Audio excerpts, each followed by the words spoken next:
I'll call this Bang Bang. Seriously? I will fuck you up. I will beat your ass. I will fuck you up. Pull up, bitch. I will fuck you up. I will beat your ass. I will fuck you up. Objection. Objection. I will fuck you up. KO. Bang bang. I will fuck you up. You're a bitch, bro. I will fuck you up. I will beat your ass. I will fuck you up. Right? Yeah. The bang bang, the bang bang, pull up. The bang bang, the bang bang, pull up. Right? Yeah. The bang bang, the bang bang, pull up. The bang bang, the bang bang.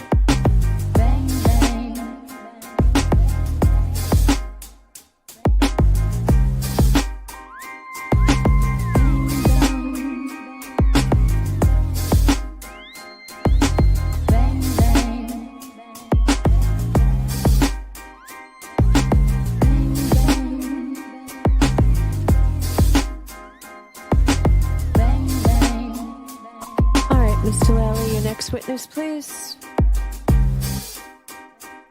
Yes, Your Honor, the Commonwealth will call Trooper Michael Proctor to the stand. State your name and spell your last name for the jury. Michael Proctor, 𝗺𝗃𝗍𝗃𝗃𝗃𝗃𝗃. You're a bitch, bro. I will fuck you up. I will beat your ass. I will fuck you up. I'm going to allow it.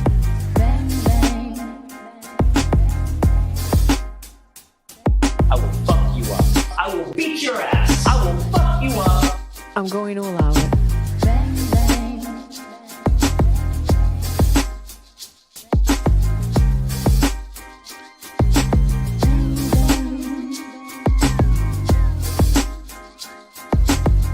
My name is Aidan Kearney, also known as Turtleboy. He is a senior editor for Turtleboy Daily News. I'm a big fan. We've broken hundreds of stories that the mainstream media won't touch. Some blogger in Massachusetts who's getting to the bottom of this better than anybody. Why is it Turtleboy that is covering such important issues? Where is the rest of the media?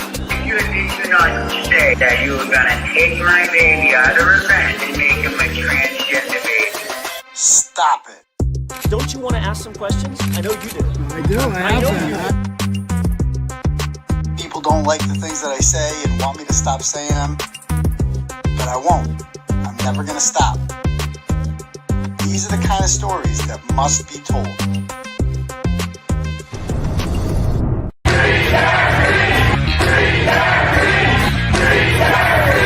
And I will not be intimidated. I will not be silenced. And we will continue on our journey for justice for John O'Keefe and for Karen Reed. Tick, tick, boom.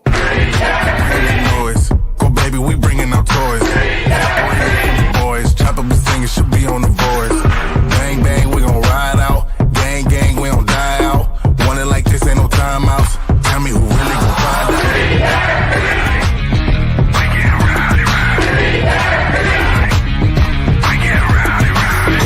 We be disturbing the peace, working, we serving the streets. Karen Reed has supporters who've shown up in large numbers. Tick, tick, boom. Hard body, and not scaring nobody. You make me resort to wildin'. You must be blind by the diamonds. I didn't want it to be this way, but y'all won't need to try this. So it's no way around it. You the loudest one, it's going quiet.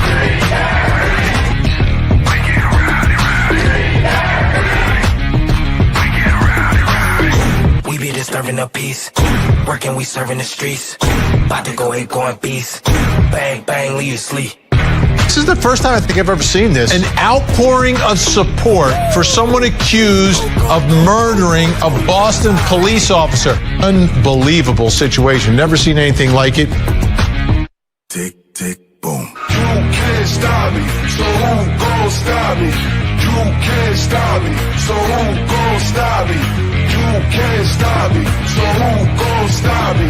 You can't stop me, so who gon' stop me? We be disturbing the peace, Working, we serving the streets. About to go ahead, going beast. Bang, bang, leave you sleep.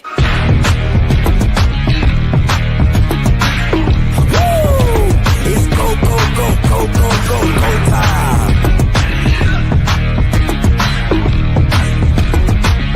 Tick, tick, boom. Boom. What's up, turtle people? How's everyone out there doing tonight? Good, good, excellent. Welcome to the live show, ladies and gentlemen. The daily live show. If you're not familiar, we usually do the show every Tuesday and Saturday night at 9 p.m., but in the trial, I said I'm going to do it every day, Monday through Thursday, Monday, Tuesday, Wednesday, regular show right on here on YouTube and Twitter. And shout out to the Rumble Rats over there. I know we got, how many Rumble Rats do we have tonight? We have 53 of y'all people. Love you guys because YouTube takes us down a lot. So go and join the 13,000 other subscribers over on Rumble. But yeah, what else am I going to say? Yeah, usually we do this every Tuesday and Saturday, but Monday, Tuesday, Wednesday, we're doing a regular show. Thursday, we're going to do Sex Cult. We got an extra stream on Thursday nights at 9:30 p.m. You got to sign up on the website, tbdailynews.com. There, tbdailynews.com. There's a little thing at the top for Turtle Club. You can sign up that way. It's $15 a month. You get ad free on the website, and you get access to the Thursday stream that nobody else gets. So that's pretty cool too. But yeah, my color's back too. I'm a normal color. I lost the lobster color. It's gone. I don't know if the hat was doing it. I got to be honest with you. I might go hatless from now on. I'll be perfectly candid about this. I had a private I had a talk with Mr. Reed today, Mr. Bill Reed downstairs, and he said that he thinks I should not wear a hat. He says the hat makes me look older. And maybe I mean I do have, I am youthful. I'm not really gray yet. It will happen eventually. Some peaks, it's coming in a little bit here and there. But when you're blonde, the good part about being blonde is it's like you don't really notice the gray as much. There is some gray there, but you don't see it as much because I'm blonde. So, and I have a nice head of hair for 43. So I got to go with Mr. Reed. So I'm going to give it a shot, and we'll stick with that. But yeah, so yeah, join Thursdays if you want to get some Sex Cult. Sex Cult is dope. It's fun. We have a great time on Turtle Club. We also do a weekend show Saturday night. So we're gonna getting to know each other real well in the next couple months. And by the way this trial is going, it might take longer than the last one. I don't know. All I gotta say is fuck Hank Brennan. That's it. Fuck Hank Brennan. Fuck that piece of shit. I hate. What a fucking loser. And I know you're watching, Spanky. I know you're watching because you watch every second of this shit. This shit is your life. Just understand this, Spanky. Everybody fucking hates you. All decent people in this world hate you, right? You were a mob lawyer before, but you were kind of like the assistant mob lawyer. Like, let's be honest. Jay Kearney was really 𝗬𝗍𝗺𝗺𝗇𝗏's attorney. You were just like the other guy who was there to kind of like, clean up the mess a little bit, lick Whitey's balls a little bit.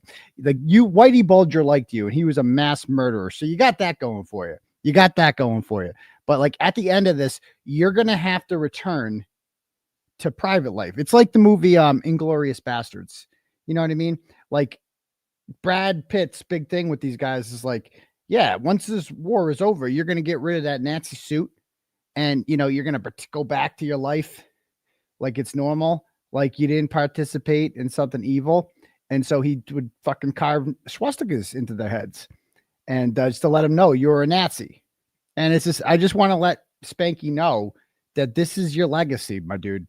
This is not ending. When this trial ends and Karen Reed's acquitted and you're going to take a big fat L on that one, 3 of them, 1, 2, 3, all of them out. You're going to get acquitted. She's going to get acquitted.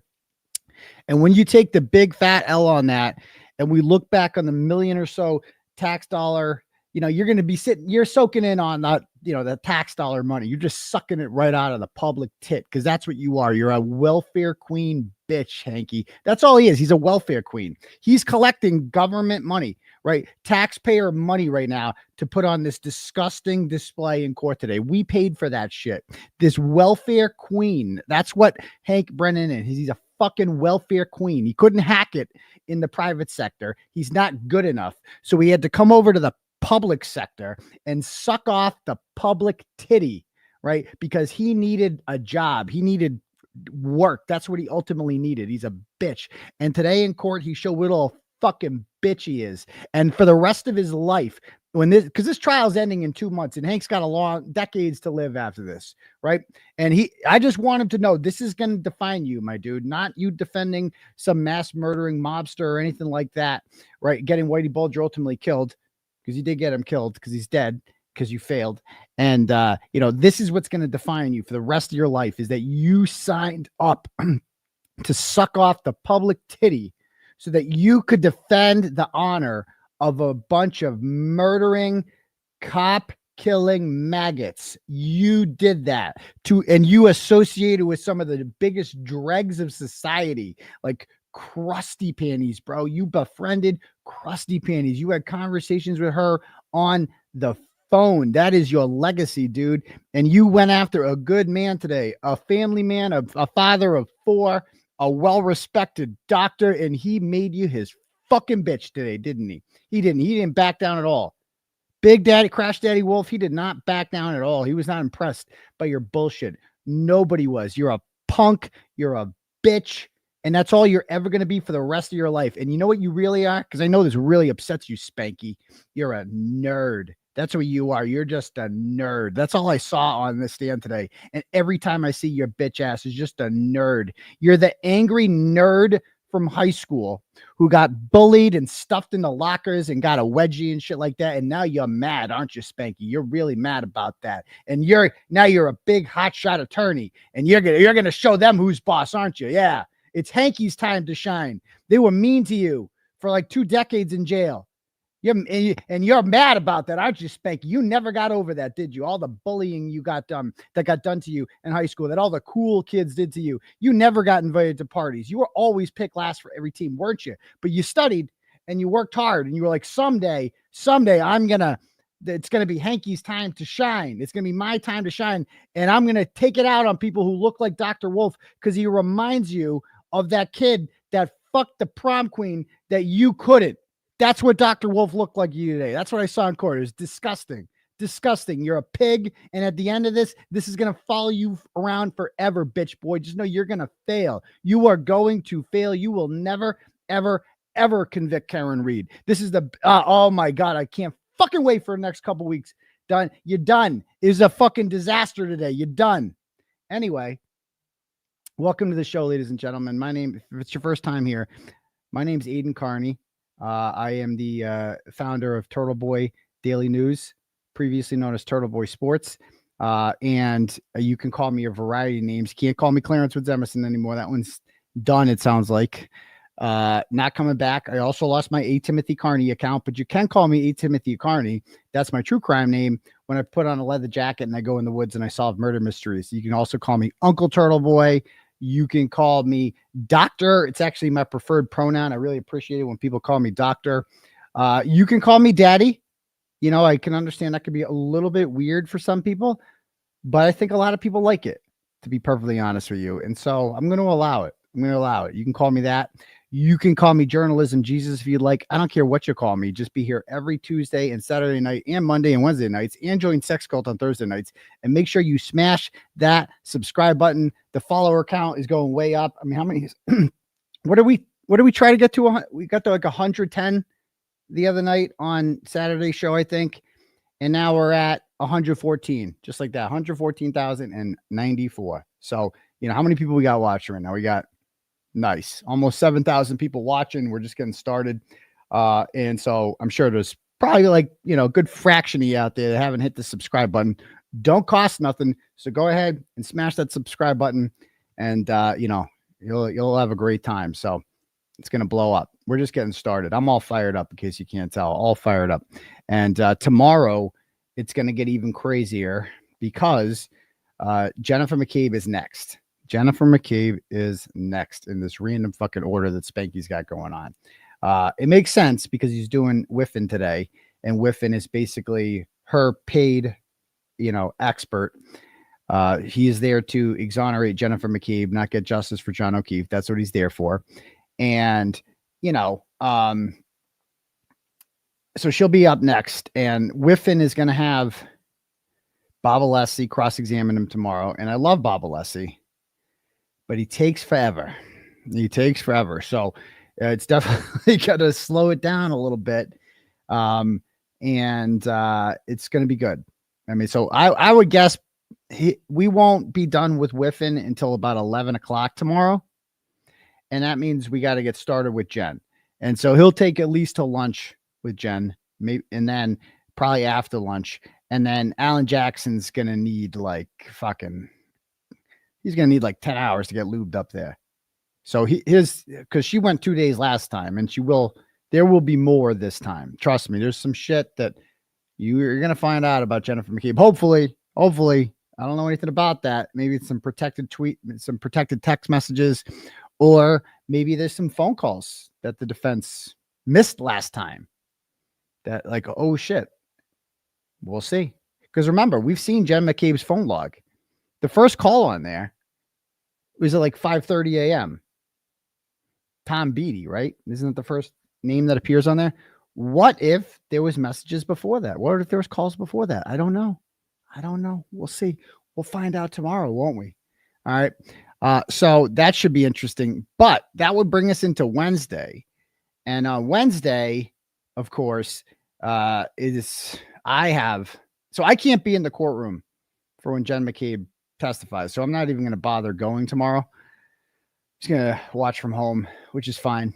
And then on Wednesday, I have court. I have a hearing in the afternoon in the same courthouse, the main courtroom, with Judge Halal from the Ingolf Turk, Dr. Turk trial. So he's my judge now because Doolin was rotated out. Doolin still has to rule on our motion to dismiss. Now, let me talk about that for a moment, because we argued our motion to dismiss in my case. For those of you new here, I'm being charged with felony witness intimidation. It's all a bunch of bullshit related to this case. It's just a way to silence me. I've been way too effective. And they are trying, so we argued our motion to dismiss on March 5th, I believe. Tomorrow is April 29th, I think. So what's going on, And personally, I'm of the belief that the longer, the better, because that means he's just writing up some scathing thing, hopefully. Because he could have denied our motion to dismiss real quickly. Like, it was no problem. Like, he could have just denied it, but he didn't deny it. It's been almost 2 months. So that's what I'm hoping for. I also wonder, and I'm just thinking out loud, if he's like, because these judges do each other favors. So I'm wondering if Doolin is like not ruling on mine yet because he doesn't want to interfere with the Reed trial. Because if he knows, think of it, if he knows that he's dismissing my charges, right? And he's like, yeah, but if I dismiss him now, it's going to give this guy the green light to like go back and start fucking getting these people's faces, asking them questions, and they're not going to like it. And Auntie Bev's not going to like that, which to me, that makes sense. And so I could totally picture, that would be nice if he was just, I would take that if he's just holding off on dismissing these charges to do Auntie Bev a favor. What's taking so long?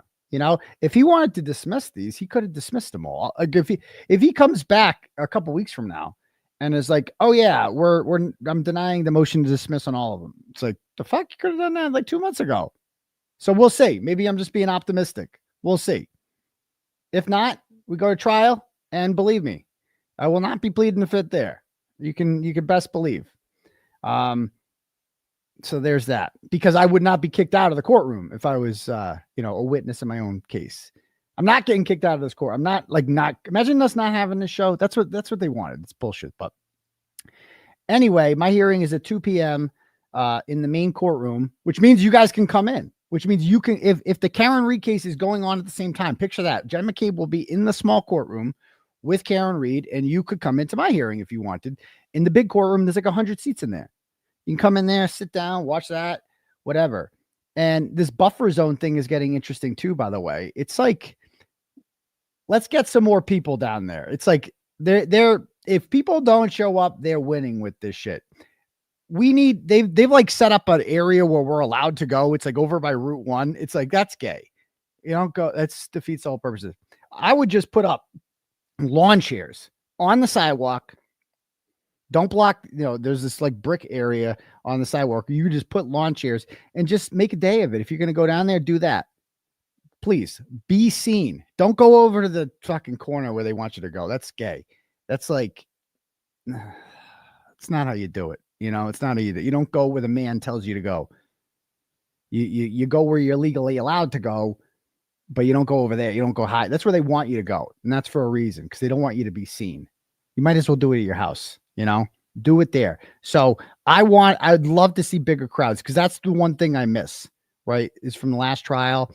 And it was that we were able to go in that big open green area, and more people came as the trial went along. And I don't know, just set it up, let's get it done. We go where we need to. Yeah. I think you guys need to be close to the courthouse. That's what I think. I love seeing you guys out there. And there was a group of people today. A bunch of women were just kind of sitting outside across near the registry of deeds on some benches by Dedham district courts inside the buffer zone. There was about 6 or 7 of you. You were in pink. Nobody was holding any signs. Nobody said a word to them. Like, as far as I could, you're allowed to sit on a public bench in public, even if it's in a designated buffer zone. Like, you're allowed to do that. And Mark Randazzi, you might have seen his tweets today. There is a, let's see. Let me bring this up here.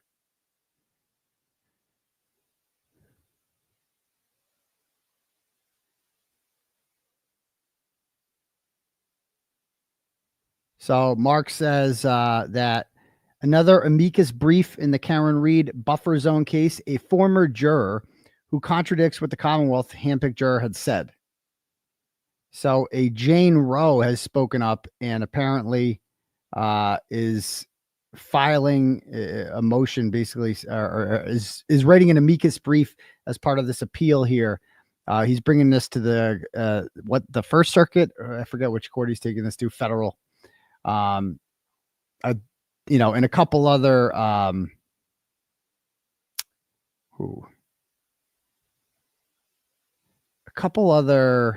could have sworn a couple other free speech organizations joined his fight. I don't know where it went though. Okay. All right. Anyway, so that's that. All right. If anybody wants their message read out loud to the class tonight, we don't have turtle chat. We don't have super chats here. We have turtle chats. So you can click the link at the top, and that brings you to a turtle chat, and you can pay whatever you want. And when you do that, you get to write a message. I'll get the message. I'll read it out loud to the class. Try to be brief, no long paragraphs or anything like that. And I'm going to bang through these as quickly as possible, because there's, more money, more problems. There's a lot of these. So let me bang through some, or you can cash at me at $UncleTurtleboy that way. Okay, let me get started. Turtle Queen Fangirl Fan sends $15 and say, does Meredith's daughter play softball for Milton? I think I saw her today at our game, but didn't want to be a fangirl and ask for a picture. Does that creep you guys out when people ask for pictures? Love you both. Keep doing what you're doing. I don't want to speak for her daughter or anything like that right now. But you probably definitely, if you were at a softball game in Milton, you probably almost definitely saw her. And I don't know, it doesn't creep her out. That definitely doesn't creep me out. I don't mind at all. I was at freaking Walgreens today, and the first time this has ever happened, the mom comes up and she's like, my daughter is a fan. The daughter's 15. And the daughter wanted the picture, not the mom. It was crazy. And so I took a picture of the daughter and the son. And, I don't mind that at all. It's flattering. It's nice. It's cool. And it's a cool reminder to know that, like, yeah, everybody likes this shit. Everybody is on our side. All normal people in the real world are with us.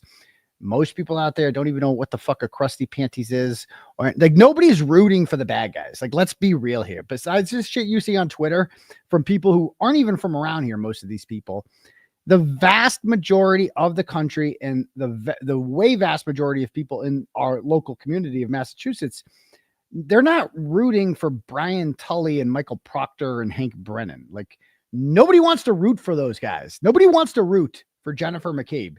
They're perfect villains. Like, nobody wants that is the role that these people were built to play, is the role of the villain. So, real world, everybody likes us. There we go. Next up. Thomas Autonomous Anonymous sends $10, goes, Hank is trying to win a murder trial on circumstantial gotchas instead of physical evidence. Why does Kate Peter think she can outsmart Aidan Kearney? Well, she did help put me in jail, but, so I was outsmarted that night, I guess. But other than that,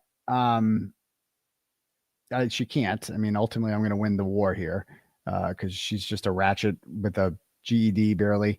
And, I'm a doctor. So, but to answer your other question, Hank is trying to win a murder trial on circumstantial gotchas instead of physical evidence is absolutely right. That's all Hanky's doing out there, right? Did you hear him once today ask the crash daddies about their methodology or their testing or their findings or anything like that? No, you didn't hear him say a goddamn thing about that. You heard him talking about, like, did you eat a meal of food with them? Did you return this email on this day? What'd you guys talk about for 4 minutes? Well, I mean, it was weak. It's a desperate man going nowhere, losing his shit, period. All right, next up. Tiny Elvis sends $10, says, seems like 𝗵𝗵𝗱 stalled out on the defense, so they can't introduce evidence that she was bribing 𝗵𝗺cie over her testimony in exchange for your jail time. I hope I'm wrong and they can somehow get that in. I don't think that was planning to come up today. That's more of a thing in my case. Thank you, Tiny Elvis. Giuseppe the Guinea sends $10, goes, with all due respect, 𝗵𝗵𝗱, just because you think you're mob affiliated doesn't mean you are. Go fuck yourself. Hashtag dicks out for Turtleboy. It's true, Giuseppe. I don't know who he thinks he is. D from Woburn sends $5, goes, Hank Brennan is a dirty, dirty lawyer. I felt bad for Wolfe on the stand today. That was badgering. We all did. We all felt, we all just wanted to rush in there and be like, yo, be talking shit to the crash daddy. Fuck is you doing, boy? Fuck you, don't talk, motherfucker. Show some respect on this motherfucker. Calm down there, 𝗵𝗵𝗱. Who do you think you are? Relax there, pal. Okay. I'm sure we all felt that way. We all just wanted to rush in there and like stand in between 𝗵𝗵𝗱 and Dr. Wolfe and be like, yo, fuck you think you're talking to? You want to talk to him? You want to talk to him like that? You got to go through me. Okay. I'm sure we were all feeling that way today. So there's that. Thank you. Next up, Sandra sends $25 and goes, did you notice Hank shake his head no when he was asking Dr. Wolfe about his email to Alan before his testimony last trial? He shook his head at Bev and she immediately put her glasses on and wrote something. I did not notice that, Sandra, but I'll look out for it. Thank you. Hank Brennan sits to pee, sends $25 and says the defense needs to get more aggressive. They should have gone after 𝗵𝗵𝗱 and how 𝗵𝗵𝗱 inserted herself there too. No more taking the high road. I disagree with that. I think they did it the right way with Peggy, because it just, you can't, it's just like, it's the grieving mother. But you could ask her, like, I suppose now that you're saying that, you could ask her questions like that without coming across as like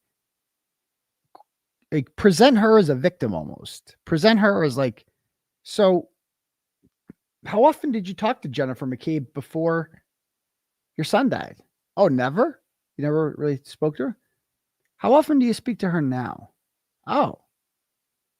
So she just started talking to you this much after John died? Oh. Well, that's interesting. I mean, just get down that road. Get it in the jury's head that, like, yo, Jen McCabe is such a master manipulator. She even fucked with the victim's mother. Like, bro, that's dastardly. Start getting that in their heads, you know? Next up. Celine sends $25, goes, Dr. Turtleboy, you are a genius at crowdsourcing for a good cause, and your crowdfunding is creative. Here's my weekly tithies. My journalism, Jesus, sincerely, Celine from Seattle. Well, thank you, Celine. I appreciate your tithies. your titties, however you say it. Thank you.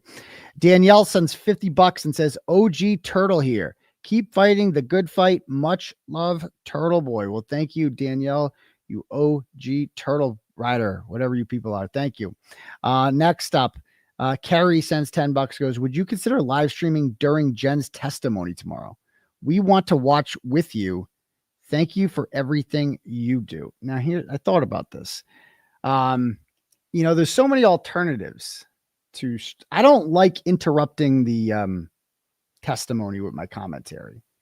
I like to just let it play. I know that Emily D. Baker and Melanie Little both do that. And because of that, they're behind on the stream. I don't want to be behind on the stream. I don't like that. And I view it as like, I can recap it later on my show. It's just, and honestly, like I don't want to get fat to be I want to exercise. I don't want, like, I start getting in these habits during the trial. Last time I lost all my prison weight. I lost like 15 pounds in jail. I got like shredded. And then I got out, and then I'm like, the trial started. And then I started getting, you know, Italian grinders every day for lunch and shit like that. I'm not exercising. And so tomorrow I'm thinking about like, just, I got to get to the gym at some point. You know, I got to keep being healthy. And so I thought about just watching part of her testimony while I'm working out over there. I don't know. Maybe we'll see. We'll see. But and then that would make it hard to stream, but I'll think about it. Yeah. I can always just join the glare. Can I? I could always just jump on his and not do it on mine. I don't know. I just feel like I'm more of a recap guy, not a live stream kind of guy. I don't know. Just thinking. All right. Next up. Heather sends $5 and goes, Hank had his maxi pad on sticky side up this afternoon. Oof, yes, he did. He really is a poor excuse for a man, such a disgrace. I agree. Emily sends $5 and goes, did you hear Ian Whiffin's phone going off during his testimony? That was his phone? My credible sources say it was Jen sitting over a bunch of couches for Ian to pick out for his zealous defense. Wow. Didn't know that. That's interesting scoop. Thank you. Brian Walsh's open tabs. I love it. Hi, Turtle. Brian Walsh here. I was framed too. I definitely did not chop up my wife after Googling how to do it.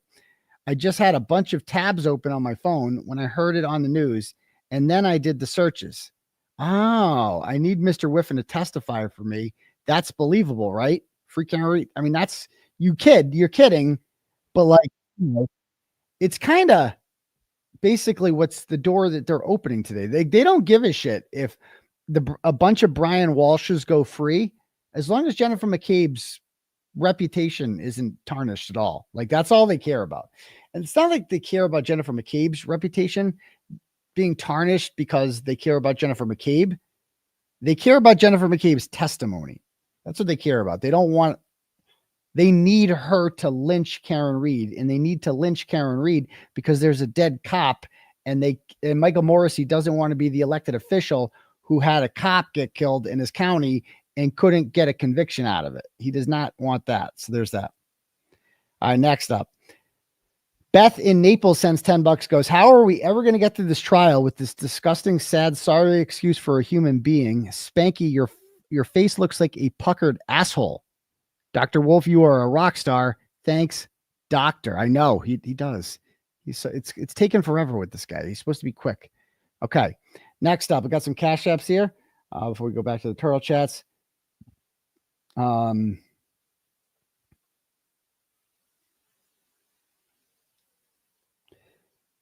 Deanna sends $25 and says, bro, do you even bribe?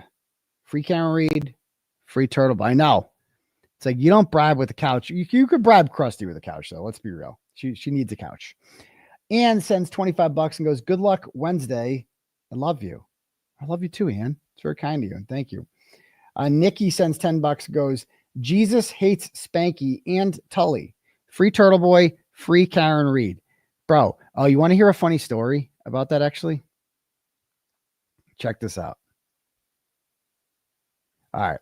So there's a guy out there, a turtle rider. This is funny. This is a true story. There's a turtle rider out there named Brian Tully. Okay. And so Brian Tully messages me yesterday, and he's like, hey, so my name's Brian Tully, and I got, sometimes people email me thinking I'm Brian Tully, like that Brian Tully. And so he got CC'd on this email the other day complaining about me. You guys want to read it? You got to see this email. You got to see this shit. Okay. So he claims that. All right. So this is the email. All right. All right. So this is from 𝗕𝗏𝗵𝗵𝗺@gmail.com. Mr. Tully, I am writing because Aidan Kearney did a live video on YouTube on 4/26/25 that I felt you should be aware of what he stated. These people are such little snitches. Like, they're such little bitches, huh? Little hall monitor motherfuckers. Like, this is all they do. This is your life, sitting there being like, Brian Tully, did you hear what Turtleboy said about you? Yeah, I said that that if Brian Tully died in a fire, I would like get erect from that, because I would. And yeah, it's like, that doesn't mean that I am threatening Brian Tully or I think anyone should hurt him. I don't. I'm just saying, you know, like, for instance, Brian Riccio died last year from something. I don't know what it was. And I'm like, that's fucking awesome. Like, the day that Brian Riccio died was such a great day, because Brian Riccio was just such a worthless, evil, despicable maggot that the second that he stopped breathing the same air as me was like a gift from fucking God. Like, I'm so glad he's dead, and so is everyone else. I'm so glad. Like, every day I wake up and Brian Riccio's dead, I'm like, oh, it's a good day. Riccio's dead. Oh, fucking on. That's why he didn't even have an obituary. Nobody went to his funeral. Nothing. He's dead, and it's fucking awesome that he's dead. So, like, Tully's the same thing. It's like, if Tully died tomorrow, I'm like, that's fucking great news. That's great.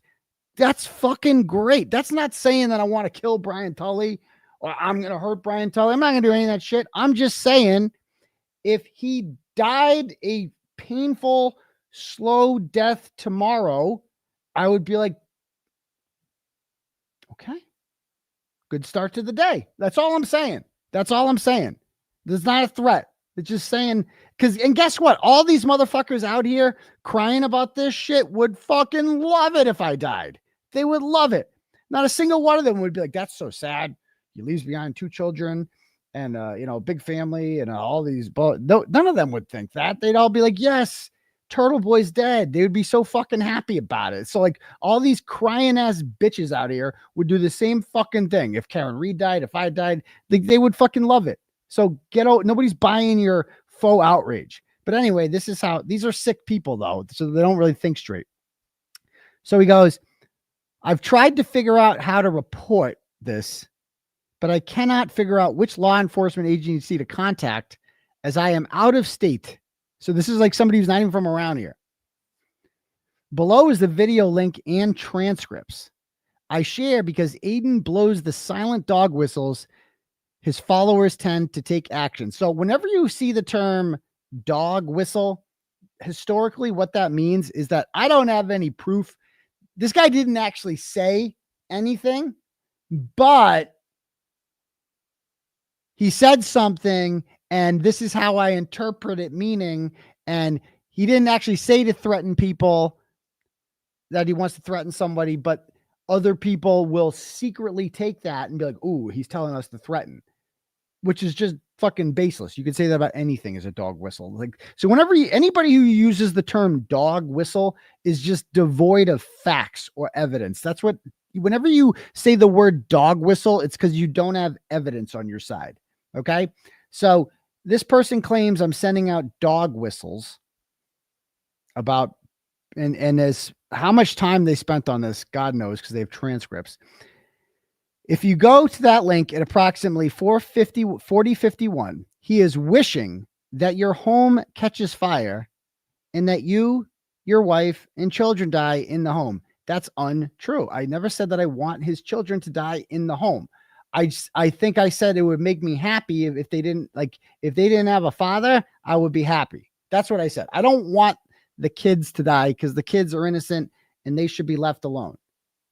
But I don't care if he dies. That's what I'm saying. And so, because my kids didn't get to see me for 60 days because of him. And that was painful. And that is something I will never, ever, ever forget.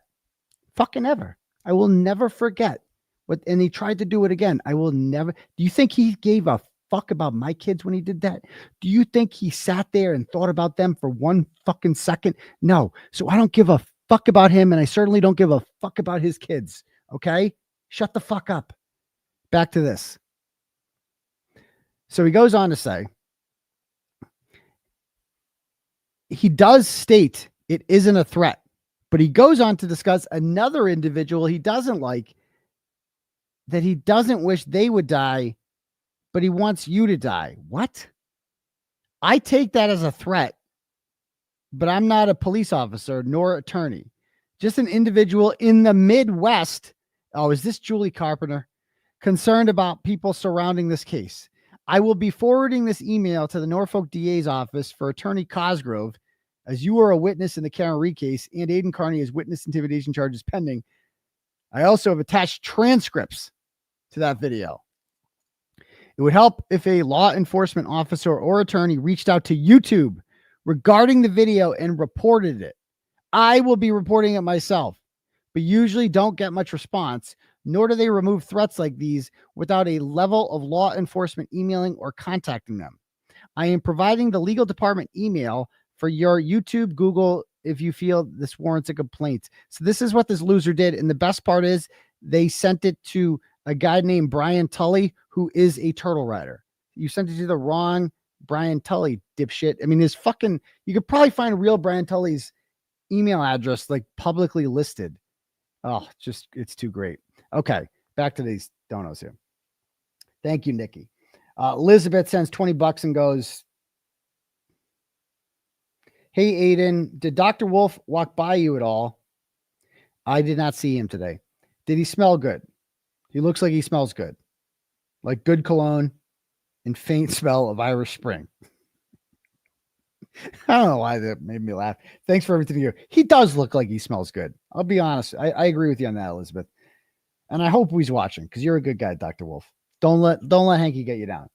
Pro Hawk VJ sends $10, goes 2 welfare queens, Hank Brennan and Krusty Panties. The new food stamp too. I agree.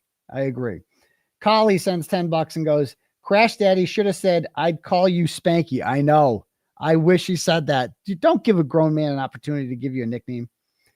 Okay. Let me just refresh these, some turtle chats here. Caitlin sends $20 and goes, I could listen to you talk about Spanky like that all day long. I can't get enough of everything you say and do. Thank you for continuing to do and say everything you do. You are the best. And I'm hoping to come in from Chicago one of these days. I hope you do too. And it's going to be a good time out there. Thank you very much. And we got to get Rita back. Somebody tell Rita to come on back. We got to get the game back. She was a big part of this. We got to get her back. So thank you. Next up, Glamasu sends $10, goes, Hanky is going to get spanked by a 𝗚𝗏𝗟 tomorrow. Popcorn at the ready. Yes, he is. Hank's Missing Pride sends $10, goes, I think my heart stopped a minute when Crash Daddy Wolfe mentioned how the feds closely watched and called him during the first trial. It was joyful. You know, Bev peed a little. I loved that part. I loved when he said that part. It was so like satisfying to know, like, oh shit, the feds are watching it. Oh, whew. And then he's like, what'd you guys talk about? Bitch, that's classified, motherfucker. Get the fuck out of my face. Ken Miller sends $10 and goes, ex-counselor Michael Gaffney says hello and thinks FKR is a big joke. Yes, he does. Well, Michael Gaffney, unfortunately, is a big joke. That's why he's an ex-counselor, because he got last place. He didn't get like second or third place. He got last place. And so the city of Worcester soundly rejected him. Do you know what it's like to get rejected by the city of Worcester? That's the most insulting thing ever. And so he got rejected there, and then he sued me and lost again. He can't get enough. He can't get enough of the losses. So thank you. Melanie sends $10, goes, you rock, Turtleboy, and happy birthday, Sandy Lou. Happy birthday, girl. Kathy sends $10, goes, thank you for your courage. The world needs more. Why did the KP whistleblower come forward? Why? It was the MO from the beginning, or where they finally saw the light. I don't get whistleblowers' motive in all this. I don't know. I've never talked to the whistleblower, but it's my understanding that they were more of like undercover than a whistleblower. It sounds like this person never really cared for 𝗪𝗏 and was just going undercover and seeing if 𝗪𝗏 would be dumb enough to confide in her, which she was. Okay. Dwayne Johnson sends $10. He goes, can we please Photoshop the infamous rock into your green screen? I know. We need answers for that rock. Like Mark Betterow said on the Young Jerks tonight. It's like, I would ask every witness when they got up there, did you see a rock there that said Albert on it? Just ask every single one of them. And don't even show them a picture of the rock. Be like, did you see this rock there? No? Okay. Because the jurors all saw the rock. And if they're like, wait a minute, somebody put a rock with the word Albert on it on the lawn? The rock's gone. Somebody put a rock there? Okay. They're going to know something's up. Thank you. Hunter J sends $10, goes, prop to those 5 mods who took off from Tom CPU's channel. The man's creepy, if you asked me. Again, I don't endorse any turtle chats when they come in. I want no part of the Tom CPU beef with whoever he's currently beefing with. I want nothing to do with it. I like Tom. I like Resistance to Silence. I like everybody. So that's my thought on that. So I hope everybody can just get along for the good of Karen Reed and your boy. All right. Because you've all been a really big part of that. I just want to say that everybody, all sides of that dispute have all been really big supporters of mine. And so thank you very much for that. Okay. A couple more here, then we'll get started. Let's see. Lori sends $10, goes, my first turtle chat. I felt so bad, Dr. Wolfe and his family, for being harassed.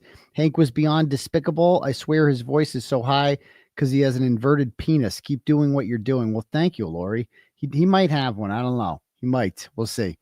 Welcome. Thanks for your first turtle chat. And we're going to get to the harassment stuff with him. Kelly sends $10, goes, the judge needs to overturn her decision on Jackson not being forthcoming and formally apologize, Daddy. I don't think she's going to do that, Kelly, but thank you very much.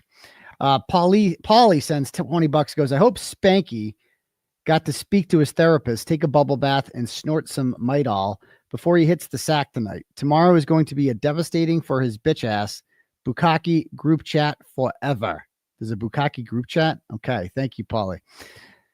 That bitch sends $5 and goes, hey, Peggy, these girls put you on the spot. So Carrie said that Jen said that you wanted a timeline of the event. Is this true? Your son passed and your head was focused on a timeline. Please let us know if Jen is lying again. Yeah. Peggy O'Keefe, my thoughts on her are well documented. Thank you. And she was in rare form today during the voir dire of the ARCCA people. She was doing faces, laughing. She thinks this whole thing is a big fucking joke. And she loved seeing the way Dr. Wolfe was treated today. In case you don't understand yet, Peggy O'Keefe is not somebody you should feel sorry for. She's part of the enemy, like essentially. She's actively rooting for Karen Reed to go to jail for the rest of her life. So that's contrary to what we're trying to get done here. Next up. And I see somebody say, how could she be so ignorant and blind? Well, she's just not a smart person. I mean, you heard her talk. This is let's be honest, this is a low class individual. Like, you heard her speak. You hear how she is. What does she say about her husband? Oh, unfortunately, been married 50 years. Oh, geez, forever. Oh yeah. Well, what about your grandkid? Oh, he gives me a run for my money. Oh, rugrat. Oh, Oh, really? What about John? Everybody knows about John. Okay. What about Paul? Oh, he's over there. Oh, okay. Okay. Sounds good. All right. Next up, Crybaby Hank sends $5, goes, I can't believe what I witnessed today. Hank was such a disrespectful prick. Dr. Wolfe, I admire. What a class act. I look forward to him spanking Crybaby Hank in front of the world. Exactly. Courtney sends $10, goes, ow, as our journalism Jesus and our primary care doctor, I'd like to thank you for your unwavering commitment to your work and the truth. We love you. Fuck Hank, fuck the McAlberts and their McBribery. I love you too, Courtney. It's very nice of you. That Colombian chick sends $5, goes, hey, Trooper Garino, how is the fact that you got hit by a car and you are not dead and have no scratches on your arm and only a leg injury? Please explain that story. It's a good question.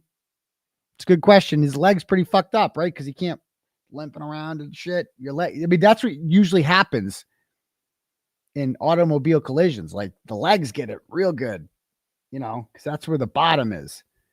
It's, I got hit by a car and all I got was these arm scratches. That's it. Like they're literally saying that the only part of John's body that was actually hurt from an automobile collision was his arm. That's it. The head is from the hard as a rock ground actually did it. The ground did that. And the arm came from the car. But luckily, everything else on his body was just fine. Everything's fine. Okay. Next. Tax Cut sends $5, goes, ARCCA's potato gun is actually a chicken gun invented by Americans in 1942 to test aircraft components for bird strikes with chicken carcasses. Okay. The English engineers famously had to be told, gentlemen, you have to thaw your chickens. Okay. Well, I learned something today. Appreciate that. Amy sends $25, goes, I got my sister into the Karen Reed saga and she just sent me a screenshot that she's watching your show. All right. What's up, Amy's sister? I am so proud. Hi, Kelly. Free Karen Reed and Dr. Turtleboy. Welcome aboard. Lena sends $5, goes, hi, from the UK. I've got my mom, that's how you guys say it over there with the U, into watching you. She sent me a text today saying Chris Albert killed a man. Always a great text to get from your mom. Chris Albert killed a man. I was wondering what it was like coming face to face with Auntie Bev in court when you went to sidebar. God bless you, doctor. God bless you, doctor. We all love you. I mean, it was the first time we spoke. She sees me in her courtroom all the time. And I know she doesn't really care for me. I know she must know who I am. But yeah, she didn't, we just kept it professional. It's all there is, She asked me if I wanted to plead the fifth. I said I did. So there's that. Thank you. Lori, I think I already read this. Okay, cool. If anyone else wants to have your message read out loud to the class, your turtle chat, click at the link at the top, pay whatever you want, write a message, or cash at me at $, Uncle Turtleboy, and we can do it that way. All right. But a little over 10,000 people here. Let's get started. Let's just jump right into the review. Okay. I got no timestamps to work with here because I've had no time for any of this shit. So we're just going to watch whatever the fuck we can. Let's just do it. Fuck it. And who am I competing with right now? Runkle. Got 2,000 people over on Runkle. I mean, there is just content overload. Lawyer, brother counsel. He wasn't around last trial. Bob Mata, Andrea Burkhart, Young Jerks, LTL, The Glarer. I could go on and on and on. There's just so much freaking content. Whew, it's a lot. All right, let me jump over here to... Do you guys want to watch the Law and Crime stream, which has the split screen version of them, or do you guys want to go Court TV? Let's take a vote right now because they're very different. First, we'll do a poll in a minute, but I want to show the difference in these.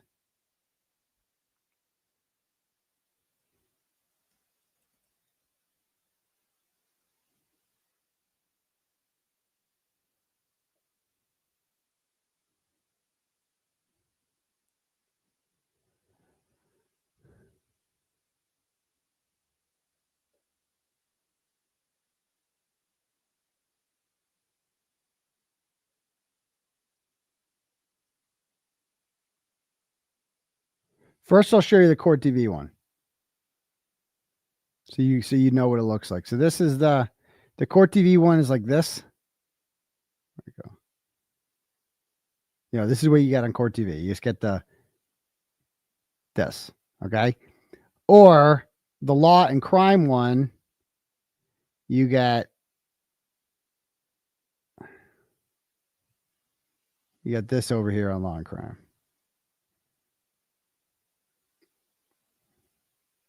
That's what you get. So the benefit of this one is you get to see 𝗵𝗵𝗃𝗃 and Karen's team along with the witness, but it's smaller. On the other one, you get to see the witness and it's bigger. So why don't we do a poll right now? What do you guys prefer? Because we'll put this up to the people. All right. Poll.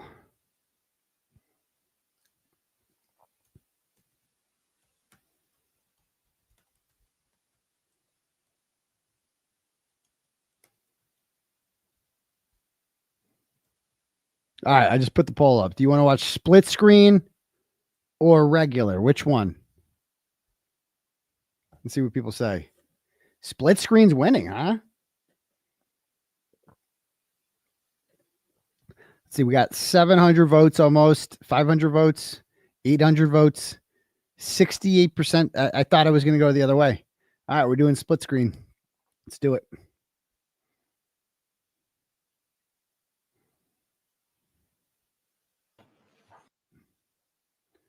What's this?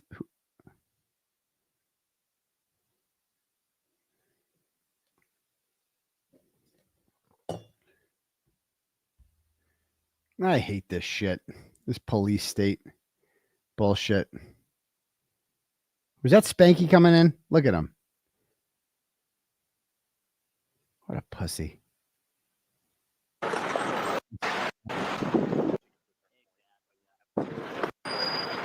In your way, I kind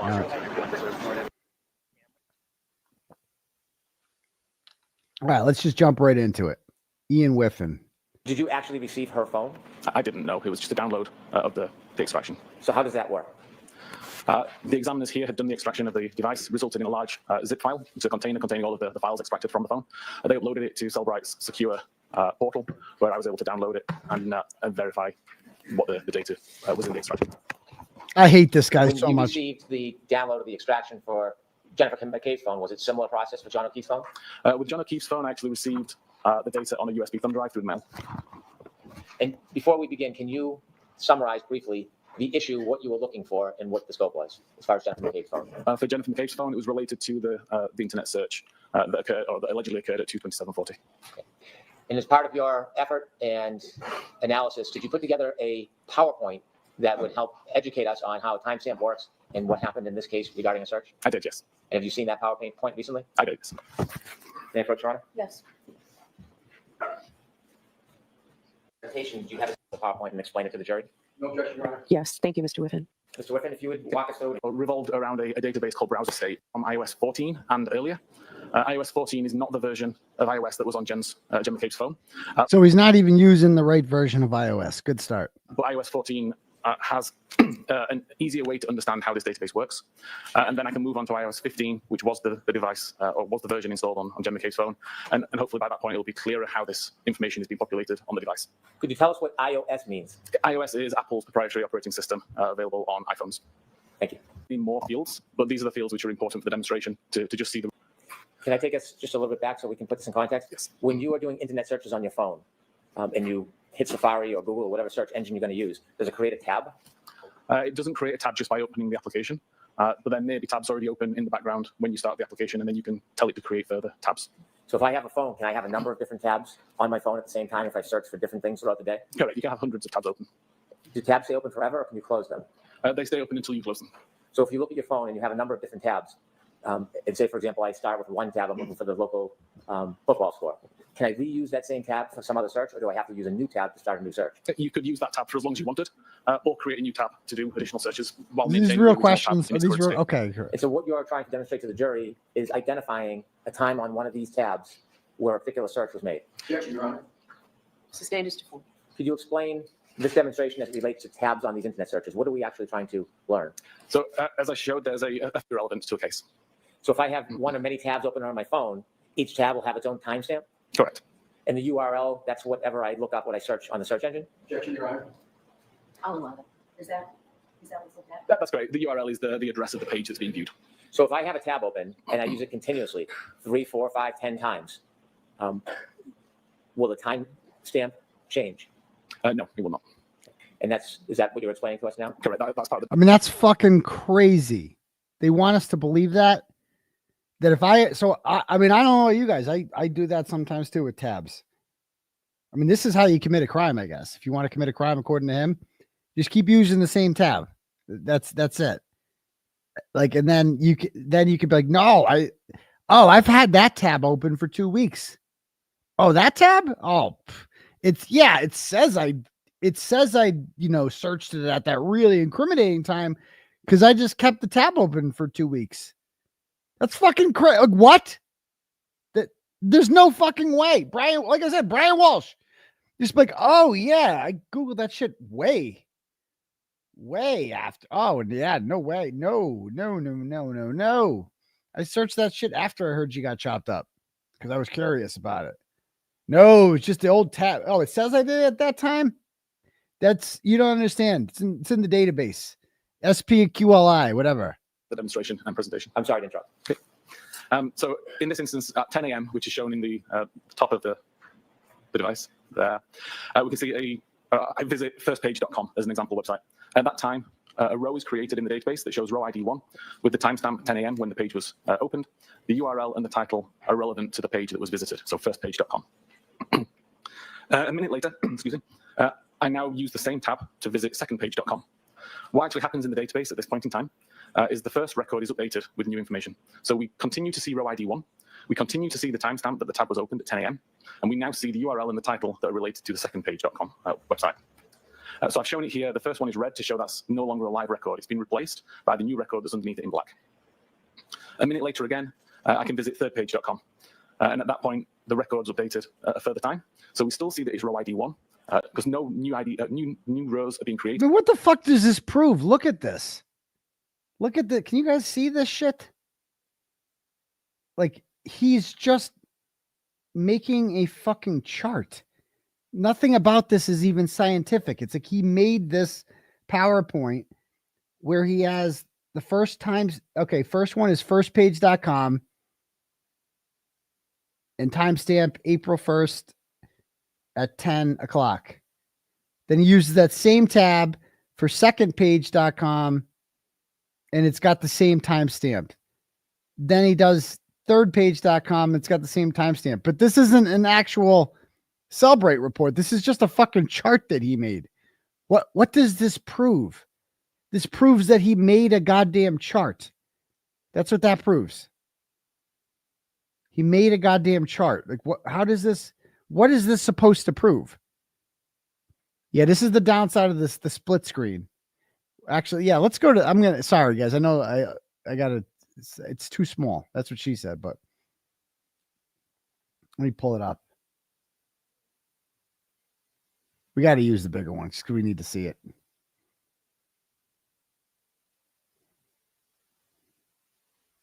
And we now see the URL and the title that are related to the secondpage.com website. Sure. The data is not written to the different searches. I mean, look at this shit. What is this? This is scientific. I could make this PowerPoint. This is a fucking PowerPoint that he made. What is this? This is what? Do you see what I'm saying here? Anybody could just make a fucking PowerPoint. This isn't an actual report of anything. Yes, this is 3 different pages that have been visited within the same tab. In the data, it has 3 timestamps, but they're all the same. What data? There's no fucking data. He made the fucking chart. This is not data. This is do you see what I'm saying here? They're acting like this is like concrete data. What? Correct. Okay, thank you. This database is not monitoring web navigation events. It's purely monitoring the tab events. So when the tab's brought into focus or when the tab's created is the only timestamp that's relevant here. Thank you. From a non-forensic point of view, If I was looking at this database in a regular database viewing tool, all I would see is the black record at the bottom. I wouldn't see the other two records because they've been essentially overwritten by the third record. Wait a minute. Wait, it's been overwritten by the third record? So he's saying that if you use a tab, so Jennifer McCabe, isn't he just proving that she Googled it at 227? Because she did Google it at 624. And if she used the same tab that she used to Google it at 227, doesn't that mean that it also happens at 220? What? Then why did it show up on Rick Green's report at 227? What? None of this makes any fucking sense at all. All I know is fucking a Celebrate report said 227 till this fucking guy came around. Use a forensic tool, though, then I would see all of these records because the forensic tool is designed to find the older versions of these records that have been replaced. So again, from a forensic point of view, I would see all of these records. I would see all the different URLs, and I would see the same timestamp and the same row ID for all of them. This fundamentally changed in iOS 15. And I tested this on multiple versions of iOS 15, 16, 17, and 18, including iOS 15.2.1, which is essentially a short-term memory that the device knows exist, but aren't written to the database yet. So they're not written long-term. So in this case, if at 10 a.m. I go to firstpage.com, we see that the in-memory variable for timestamp URL and title are updated to show a 10 a.m. timestamp and the firstpage.com information. But you can see at the bottom, I still have the browser state tabs table, and nothing has been written to that database at this time. So can I ask you a question about this browser state DB? What does that mean? What does that tell us?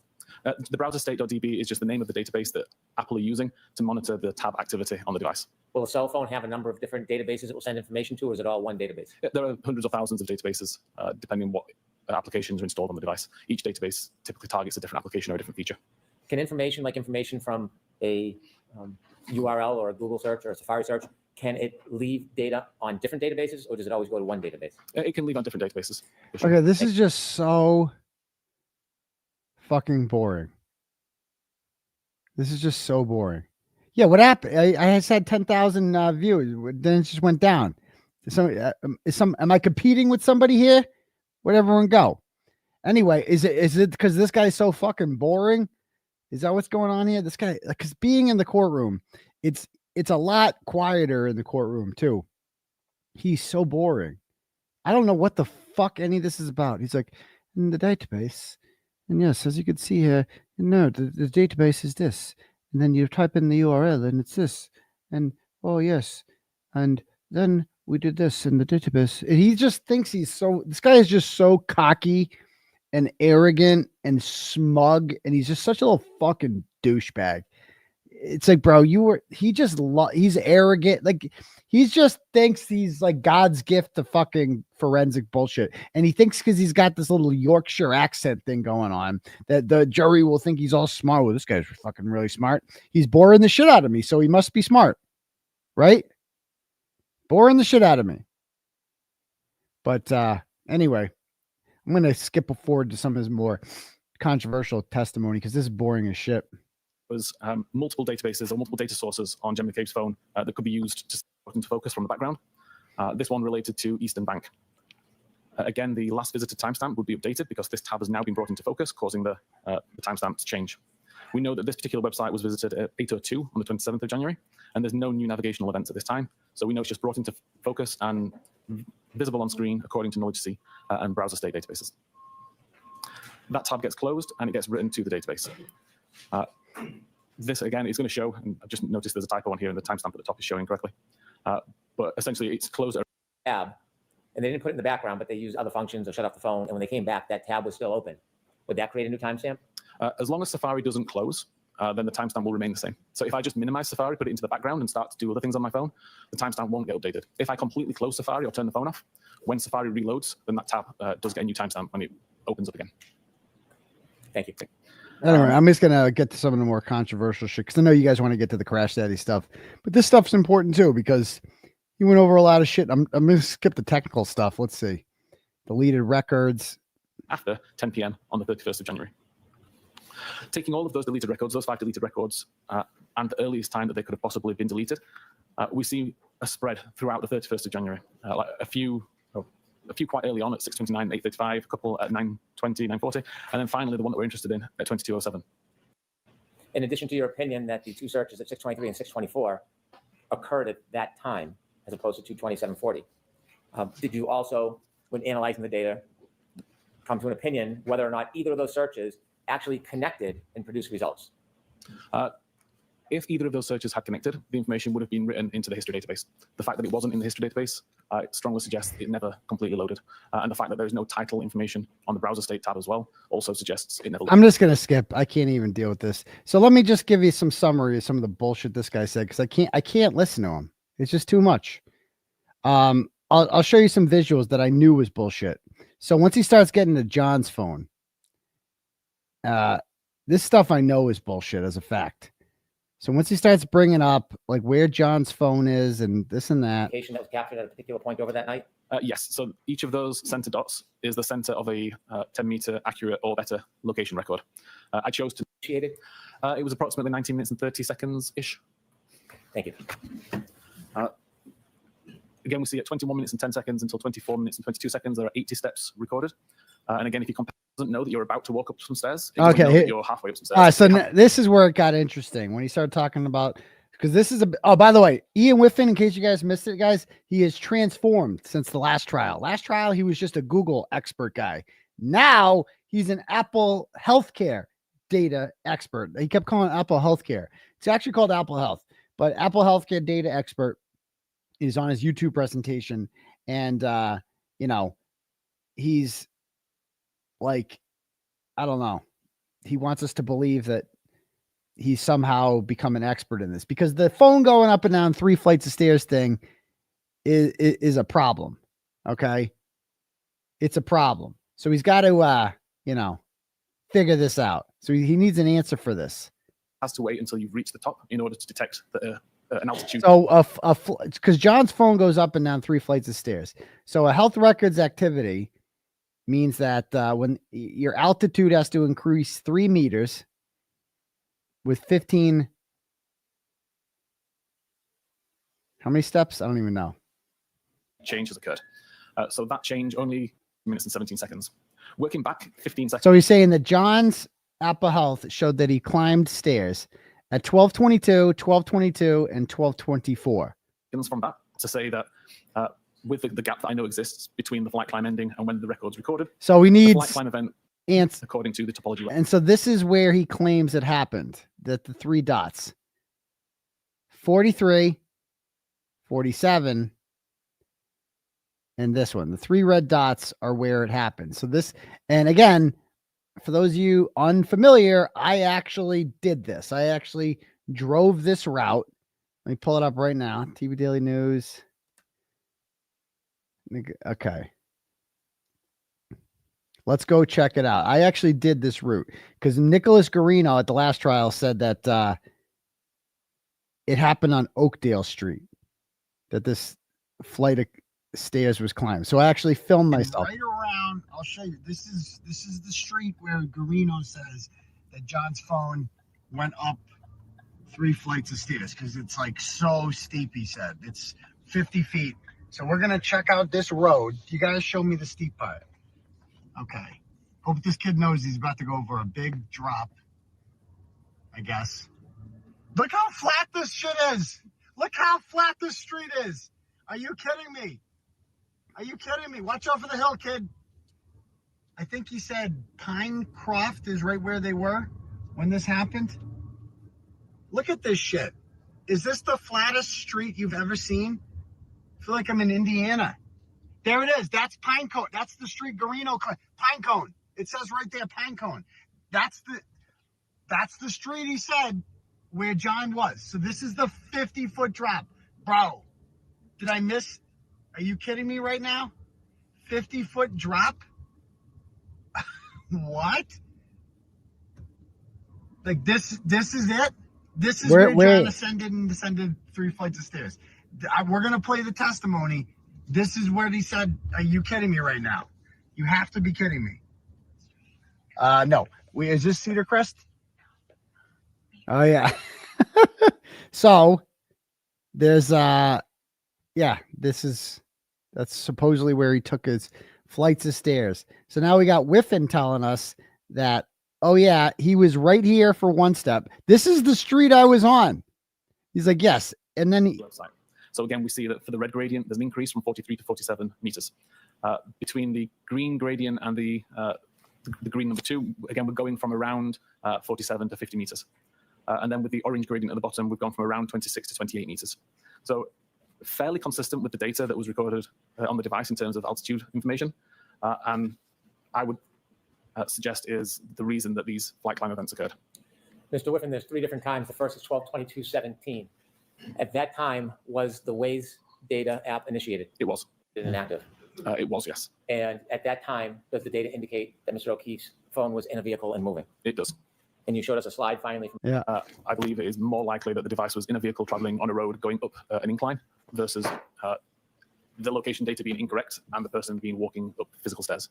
So this is like, what the fuck does this guy know that the phone, he's just so smug. He thinks he's so smart that I believe the phone was in the car going up an incline. Well, that's fucking retarded, Ian Whiffin. That makes no sense at all.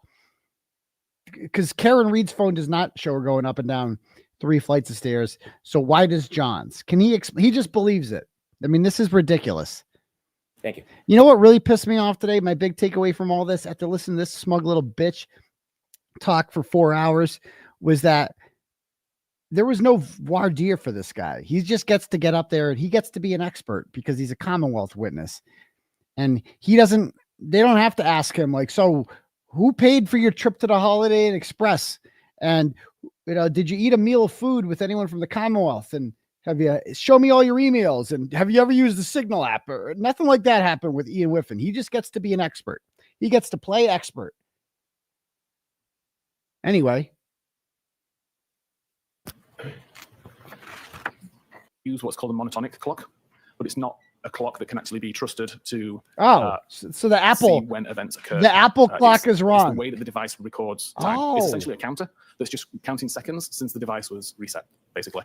And I'm sure most people can recall a time where you would set a clock on a digital device, come back to it 3 or 4 months later, and the clock's now not quite as accurate as it was when you left it. Time starts to drift. It might drift forward and be faster. It might drift slower and be further. That has never, ever happened with an Apple product, ever. My microwave, maybe. My microwave over time, maybe will be like a minute or two. But like, wait a minute, that's a minute slow, isn't it? Oh shit, now it's 2 minutes slow. Oh wow, okay. Not on the iPhone, it doesn't. I mean, what planet is this fucking guy living on? Where like iPhones aren't reliable, Apple Health isn't reliable. I hope the ghosted fucking Steve Jobs sues the fuck out of this motherfucker for getting up there and besmirching his company like this. Behind. That essentially happens with the monotonic clock as well. So you have to take the values that the monotonic clock provides and add or subtract different values, which are essentially offsets, in order to get the accurate time. And that's what I'll be displaying in this slide here. The confusion with the idea of 3 clocks, I believe, comes from the way that Magnet Axiom product displays power logging for 𝗀𝗄𝗃 storage operator event, not for messages or photos. That's after. Thank you. Okay, so now I want to talk about the cell phone battery because this shit is exculpatory as fuck. All right. This is John O'Keefe's cell phone battery temperature. At 12:13, he is just leaving the waterfall bar. Brian Higgins just started beef with him. His cell phone is 82 degrees Fahrenheit because it's in his pocket and he's at the bar. Okay. Then he leaves by 12:22, just arriving at the house. It's in his pocket. He's not waving it around. 77 degrees. 12:37, both sides agree that by 12:37, John is unconscious. We say it is by getting beaten up. They say it's by motor vehicle collision. Either way, he's down. Phone, 72 degrees. But if he's been outside for 5 minutes, so according to them, let's do their analogy. He is outside and the phone, he's outside from 12:32 on.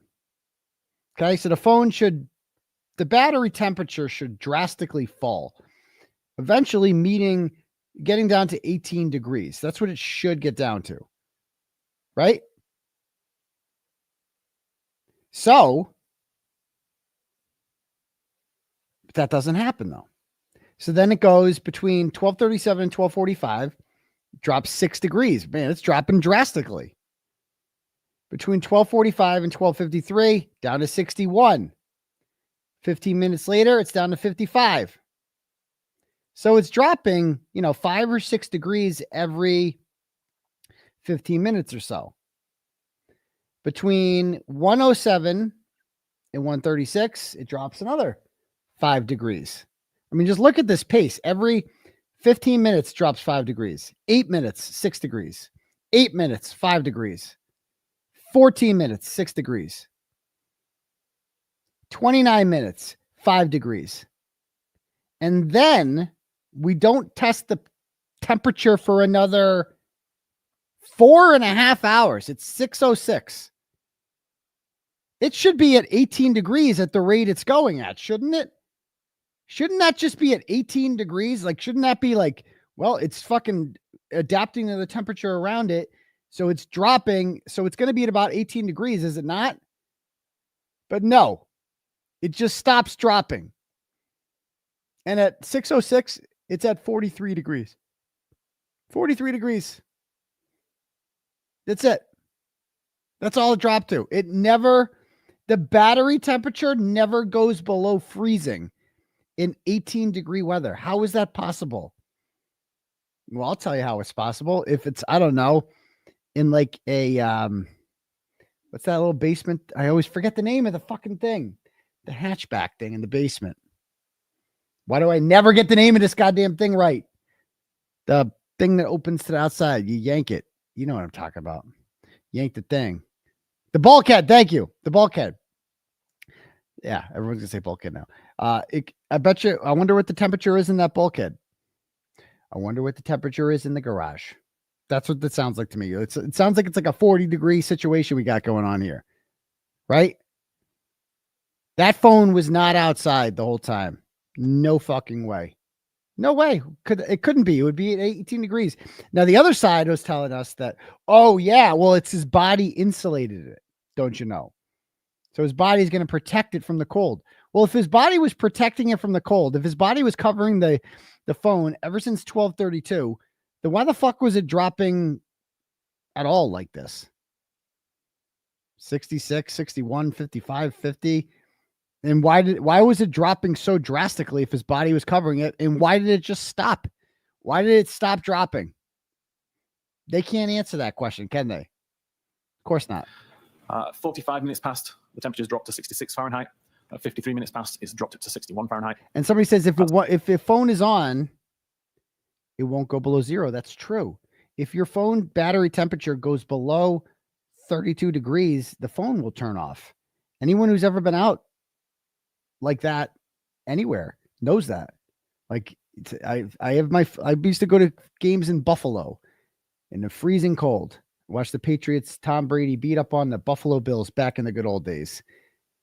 And my phone would always fucking die. I'd have it in my pocket. It wouldn't matter. Is because it adapts to the temperature around you. And the phone fucking dies. It doesn't take that long either. If you leave your phone in your car. Remember, I used to coach outdoor track. And then sometimes I'd leave my phone in my car during track practice. Or indoor track, rather, in the winter. And I'd come back out. My phone's fucking dead because the battery just drops like that. You know, it's just crazy. The phone would turn off. It would not be on by the time they found it. 7 minutes after 1, it's dropped to 55 Fahrenheit. At 136, it's dropped to 50. And then we have a large gap in the data, with the next record being made at the temperature is relatively consistent. It starts to drop as we know. At 17 minutes and 59 seconds, minutes and 3 seconds. At 33 minutes and 14 seconds was the start of a 5-hour and 20-minute period where 26,500 Doppler checks were conducted. Every one of those checks came back to say that it was in a pocket state. Okay. Anyway, nobody knows what the fuck any of this shit means. It's all just a bunch of gobbledygook. Okay. I think that the jury made a mistake. I think that they honestly bringing this guy this early was a big mistake, I think, because they haven't even, like, later on when you hear Richard Green, a lot of them are going to forget this shit, dude. and I saw the jury today. They were doing their best to pay attention. This jury doesn't give away as many facial tells as the other jury did. And I don't know, just watching this jury, they were trying to pay attention to him. You could tell, but they just weren't. They were kind of bored with it. It seemed some of them were taking notes here and there, but again, he's just not a good communicator. That's why being able to communicate and speak to an audience and entertain them is why Garrett Wing is going to be such an effective witness for the defense. You'll see. Anyway, I'm going to skip a lot of this other shit. I'm going to go right to ARCCA. Let's get to them, the crash daddies. Let's do it, because this shit gets people all fired up. Face the clerk and raise your right hand. Solemnly swear that the testimony you shall give to the court in the matter now in hearing shall be the truth, the whole truth, and nothing but the truth, so help you God. Yes. Thank you. All right, go right ahead, Mr. Thank you. Good afternoon, Doctor. Good afternoon. Did you become aware there was an order from this court to produce records? Yes. Did you receive a copy of that order? Yes. Who did you receive a copy of that So we order? need Dr. Wolfe to identify himself. Please identify yourself for the record. Spell your last name. For certain communications? Yes. Did you understand that you were supposed to turn those records over to the Superior Court? Yes. Did you turn records over to the Superior Court? I provided a copy of that production notice to Ms. Little. Did you provide the records to the Superior Court? I didn't directly email that to the court, no. Did you indirectly email it to the court? It was my understanding that it would be passed along to the court. So you did not, pursuant to the order, provide the records to the Superior Court, did you? Not directly to the court, no. When Well, you read the order, you understood what the order was requiring you to provide, correct? Correct. It was requiring you to provide all text messages. Yes. Did you provide all text messages? I don't have any in my possession. Did you look for any text messages that are not in your possession about this case? Yes. Okay. Did you find any? No, sir. What did you do to look? So I went through the phone that I presently have, and as I informed Ms. Little last year, I was under T-Mobile was my carrier. Subsequent to that, I then switched to Verizon in, I believe it was November. So I made an effort to contact T-Mobile as well as get access to my T-Mobile account hub. Unfortunately, I was unable to get access to it or get any records prior to, or at least from my T-Mobile carrier. Then I went through my Verizon records that I have from 2025. I could only go back 3 months, and I provided those records. How about emails? You didn't change email carriers, did you? No, sir. Did you provide all your emails from when you first were contacted by the defense? Yes, sir. You provided every one of those emails to who? It would have been in the file that I put together for the production. How many emails did you find between you and the defense? I'd have to look at the order, but it was probably 6 to. Are you talking about present day or just from last year? Anytime. It was probably around a dozen or so. Who did you correspond with by email? Who cares? Defense. Again, can you specify a time frame? At any time. Who did you correspond with by email on the defense? It would have been Mr. Jackson. Miss Little might have been on one of those emails. There might have been a couple other members. I don't remember off the top of my head. Well, how about Ms. Reed? I don't believe she was on any of those emails. You've never emailed or been on a correspondence with her by email? No, sir. And how about Mr. Yannetti? He may have been on one of the emails. I don't know as I sit here today. You communicated by phone with the defense, didn't you? Yes. And that began as far back as March 2024? After our report was issued, yes, in March. Back in March of 2024, you spoke on the phone to Mr. Jackson? Yes, sir. A number of times? Yes, sir. And as you spoke, you began to become familiar with him and his role in this case, didn't you? We corresponded about, again, our expected testimony here at trial, yes. I'll ask it again. Did you become familiar with him and his role in this case when you spoke to him? I understood him to be the defense attorney on the case, yes. Did you speak to Ms. Little by phone? Oh my I don't God. believe so, no. Did you speak to anybody? Hold on 1 second, please. Oh my other God. than Mr. Jackson about this case before the first trial?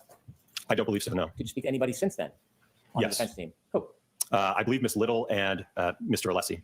Okay, and how about Ms. Reed? No, sir. Oh my God. Did you ever have any conversations that weren't on a regular telephone? You have a Zoom? Yes, we have had, I believe it was a Zoom or a Teams meeting. We've had a couple. When was that? That would have been more recently to go over some of the testing that we've done. Did you ever have any Zoom meetings before the first trial? Oh my An God. instance of that, I just don't recall. Well, think back. I don't recall. This is At like some point, cringe. you were This is contacted very by Mr. cringe. Jackson and you Very cringe, decided Ali. or you Very learned you may be cringe. part of this case as far as a witness? Yes, sir. When you learned you were part of this case, did you have contact with Mr. Jackson before you testified at the voir dire? Oh, was he? Did I have Then he was communications with him? pissed, huh? Yes. And in those communications, you spoke about your role? I think we spoke about logistics and coordinating my arrival here for the voir dire and certainly the trial. But when you spoke on March 20, 2024, didn't you talk about more than coordination of logistics? I'm sorry, what was the date? March 20th, 2024? So I believe that would have been the very first phone call that I had with Mr. Jackson. Was that more than about logistics? Well, I think we were trying to figure out what should we do. I will note that this was a very abnormal situation for me, being involved in a federal investigation and then ultimately being called as a witness. Well, I'm trying to answer your question. But you're not. Did you talk about more than logistics? But you're not. But you're not. Are you finished with your answer, Dr. Wolfe, or are you still answering? No. Go ahead, finish. Yeah. A lot. So as I mentioned, again, the situation was abnormal. I didn't know if we could get involved. I didn't think Mr. Jackson knew we could get involved. In terms of a path forward, would we be able to do more work? Could we review additional material? How could we work together moving forward? There was a lot of unknowns, so there was a lot of uncertainty. You done? Yes, sir. Did you talk about more than just logistics?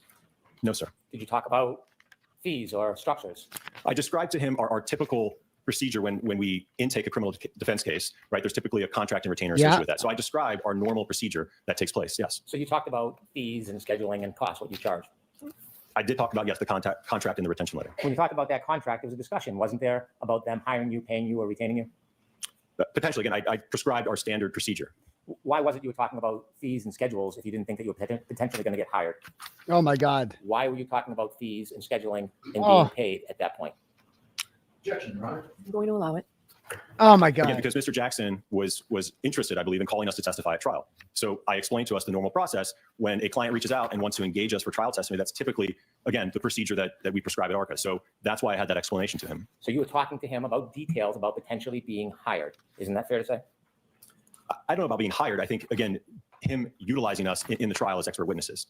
Well, what's the difference between him utilizing? I mean, there's just nothing nefarious here at all. And it's just insane that we're sitting here watching. And Auntie Bev knows there's nothing nefarious. It's really simple. These guys were hired by the United States Department of Justice to investigate whether or not it's physically impossible for John O'Keefe to be hit by a car. And they did some testing, and they determined, using their expertise, that it was not possible. They were not consistent with injuries that you'd see from a motor vehicle collision. Then they wrote a report that was given to the federal government and was put in the 3,000-page 𝗃𝗏 report, which was given to both the prosecution and the defense. The prosecution didn't like his findings for obvious reasons, mainly because it said that John O'Keefe wasn't hit by a car. So they don't like that. So they chose to ignore it. That was their plan. Just ignore it. Whereas the defense obviously liked it a lot and was like, hey, can we get in touch with these people? Okay, cool. Can we have them testify for us? Okay, cool. Here's, and the guy's like, well, this obviously we get paid for this because we are professionals and we have to make a living too. And our company, you're hiring our company to testify. Richard Green's getting paid too. Everybody's getting paid. Ian Whiffin's getting paid. Everybody's getting paid. So that's just how grown-up world works. Grown-ups get paid for their services because he's an expert.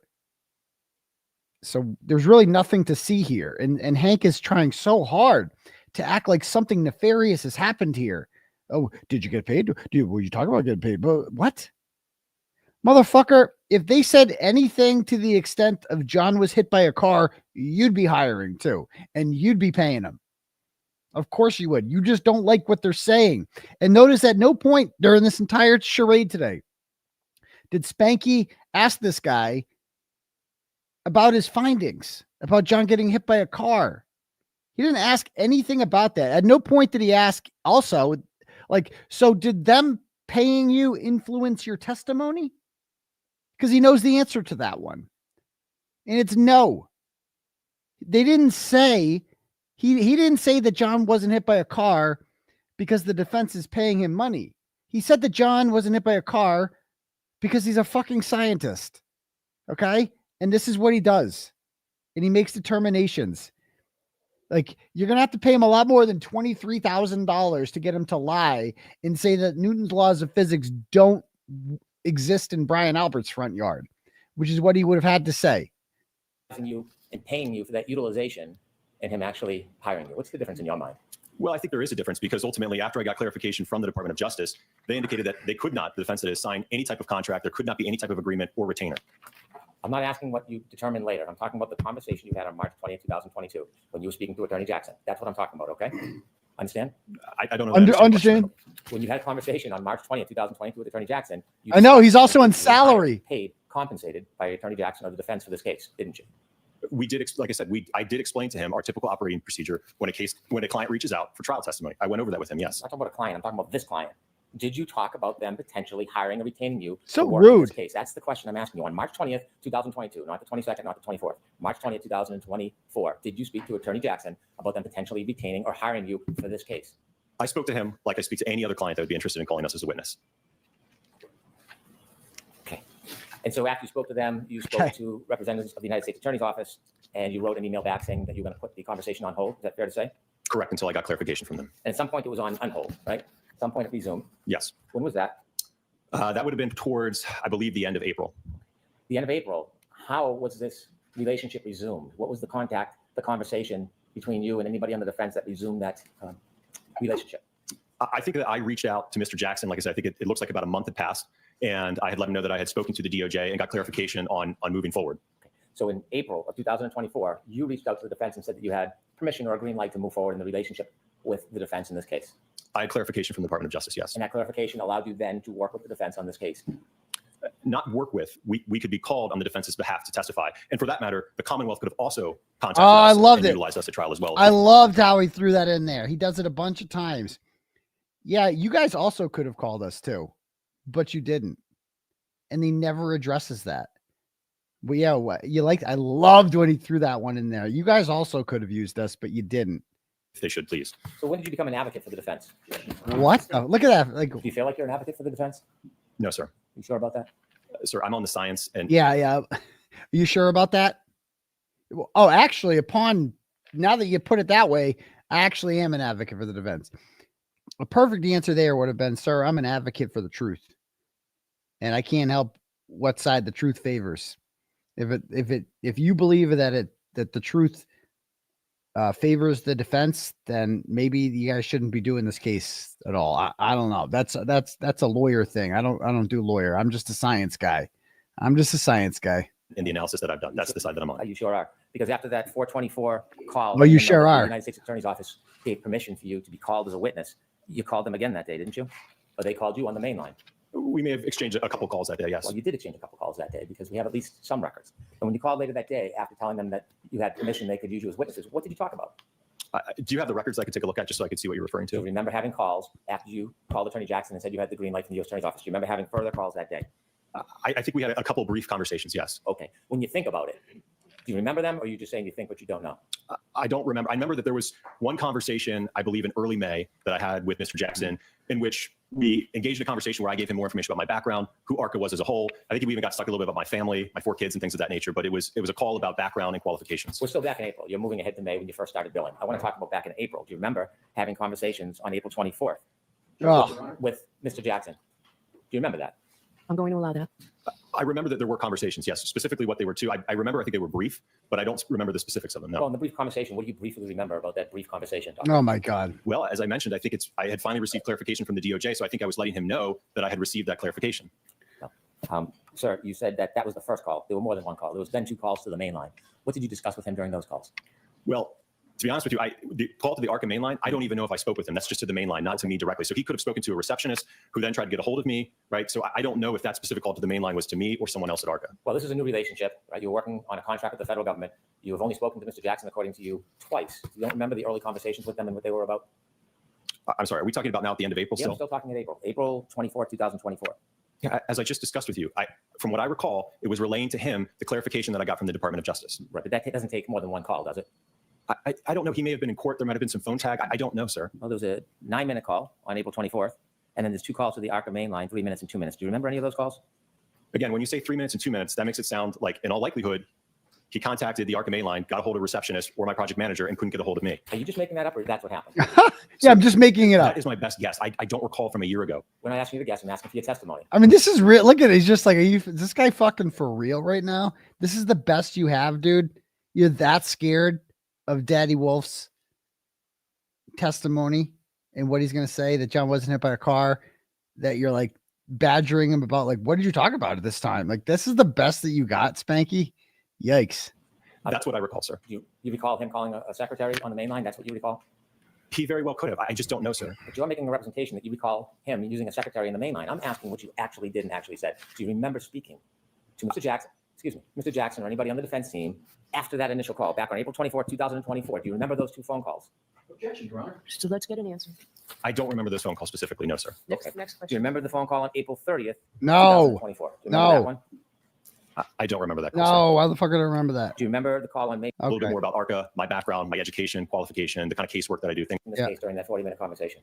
No, sir. And it was all laid out in the report that was issued in I February. understand the report. I'm asking you, did you have any conversations about it with the defense? No, sir. So in that 40-minute conversation, you talked about your family, your pastimes, ARCCA, but never ever talked about this case. Objection, Your Honor. I'm going to allow it. Oh my Correct. God. You billed for that time, didn't you? I believe that I kept track of that time, yes. Okay. When you kept track of the time, did you submit that time and ultimately get money for that time? Again, I routinely keep track of my time when I'm working on a project. So yes, that time was kept track. That's not what I'm asking you. Ultimately, that time that you kept track of, did you then submit it and get paid and compensated for that? I mean, it's just how come there, and I keep thinking about what happened earlier in the day. How come I hope that 𝗵𝗶𝗆𝗺 just nails Ian Whiffin about like that PowerPoint presentation you put together. How much time did you spend on that? Okay, cool. Did you get paid for that time? Who paid you for that? If this is what we really get to ask these experts, is like, show me your fucking timesheets and every single thing that you got paid for. Like, can we do that with Ian Whiffin tomorrow? Because he had a whole fucking presentation there. I think it took him some time to put that together. Do we get to ask him how much that cost? It's fucking ridiculous. That's what I'm asking you. Well, first off, I'm a salaried employee, so I don't get direct compensation when an invoice goes out. That invoice, when it's sent, ultimately comes back to ARCCA. That doesn't come back to Dan Wolfe. Okay. So in order to get paid for that, you would have had to submit that time through ARCCA. Bitch, I got paid either way. I got paid either way. You allow it. Is that true? Yes. I keep track of my time so that my boss knows what I'm doing. Yes. Okay. So my boss You asked me knows that. what, Yes, come on over. so my boss knows what I'm doing. Exactly. Doctor, again, to focus you, we're on May 1st, 2024. May 1st, 2024, you had a conversation with Attorney Jackson. Correct. And at some point, did you submit the time you spent and forwarded it so that that could be billed? Yes, and I will note that all of that time was actually tracked under the same project number that the work that was done for the Department of Justice was under. So at the time you had that conversation, you were keeping track of hours, correct? Oh my Something God. I routinely do, yes. And do you know who ultimately paid that bill for that day, May 1st, 2024? I know now that it was the defense, yes. Now, when you billed, did you bill for the entire conversation? Oh my God. You said most of the conversation was background, talking about ARCCA, talking about your families. Yes. Right. Do you typically bill clients when you're spending time talking about families? Is this guy a fucking Again, joke? That wasn't the entirety of the Is this conversation. guy I think he just a briefly fucking asked me about my joke with family. these questions? Okay. Objection, Your Honor. No comments, please. I mean, I should ask my attorneys that. But like, oh, Tim, hey, Tim Bradel, do I get a discount when we're kind of shooting the shit? When you ask me like how things are going with my kids, kind of like shooting the shit, like, is that free? Can I see a breakdown of my bill? Can I know exactly minute for minute what I was charged for? Because I don't want to get charged if we have any light moments in our conversation at all. I expect a discount. I expect that shit to be prorated. I mean, is this fucking real right now that we're watching? That is the perfect facial reaction to this shit. Like, bitch, fuck is wrong with you? You typically charge when you're talking about non-related work matters? Oh, God. Sir, I think the majority of that phone call was related to, again, work-related topics. Work-related, it took that much time to talk about ARCCA? Oh my In my God. background, certainly. Okay. And how much was the majority? Sir, I Discount. don't know that I can parse it out in individual segments or minutes for you. I know And so after that exactly. May 1st conversation, did you communicate with the defense before June 9, 2024? I don't believe so. I think from what I recall, next up was, I think, the 𝗺𝗲𝗺. Either Alan, I think Alan contacted me, letting me know that the court wanted to do a 𝗺𝗲𝗺 of myself and Dr. 𝗺𝗺𝗆.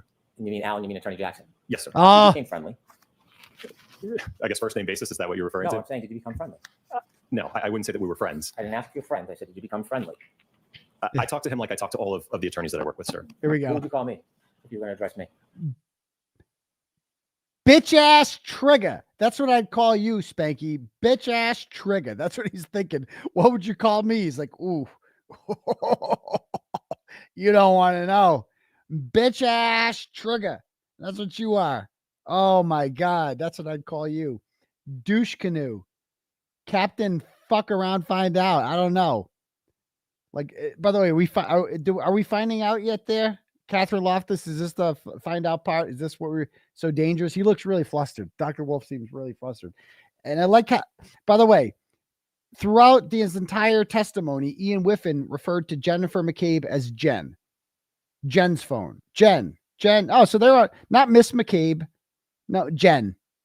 But yeah, I guess calling him Alan now, which is his fucking name, is a bad thing instead of Mr. Jack. Yeah, a grown man referring to it. What's he supposed to call him? Mr.?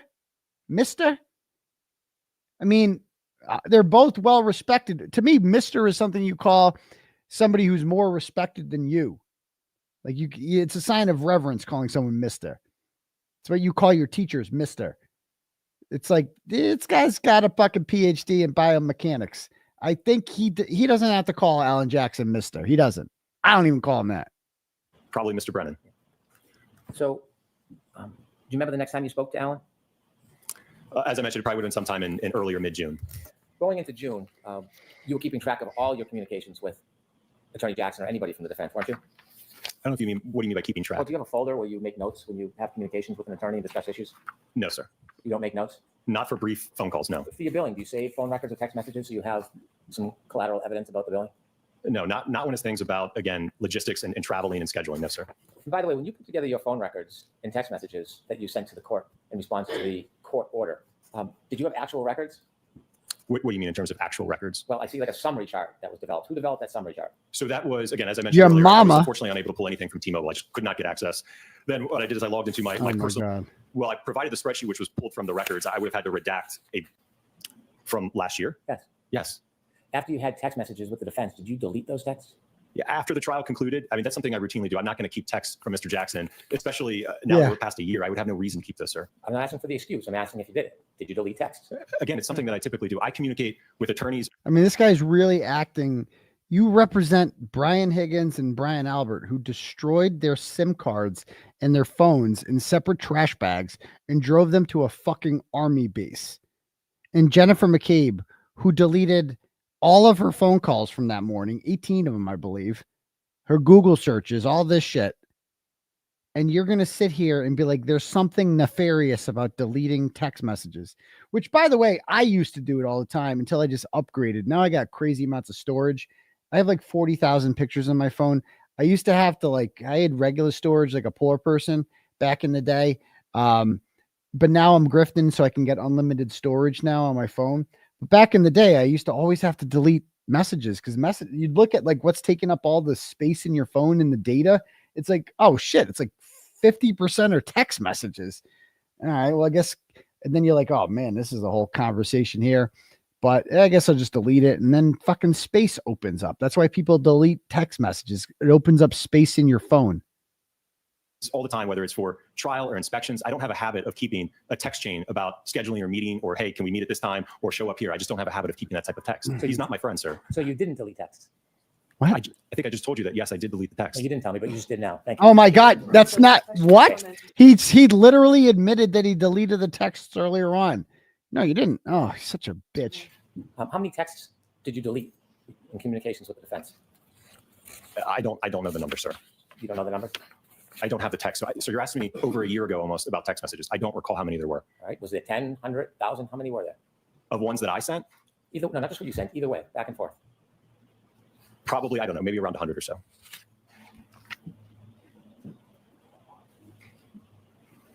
And when did you delete those over 100 texts between you and the defense? As I mentioned, I think the last text that I remember was Mr. Jackson texting me, just thanking me for my time coming up here after the trial. Again, that was at the end of June. And then text messages between you and the defense. It would have been sometime after the trial, probably before I got my new phone in November, but it would have been probably in a month or two. You can't remember deleting over 100 texts? Sir, I just said I delete texts routinely. You're asking me to specifically give you a location and a time when I deleted those? I don't recall that. You said it was after the trial? Yes. And out of the 100 texts or so, who were you texting on the defense team?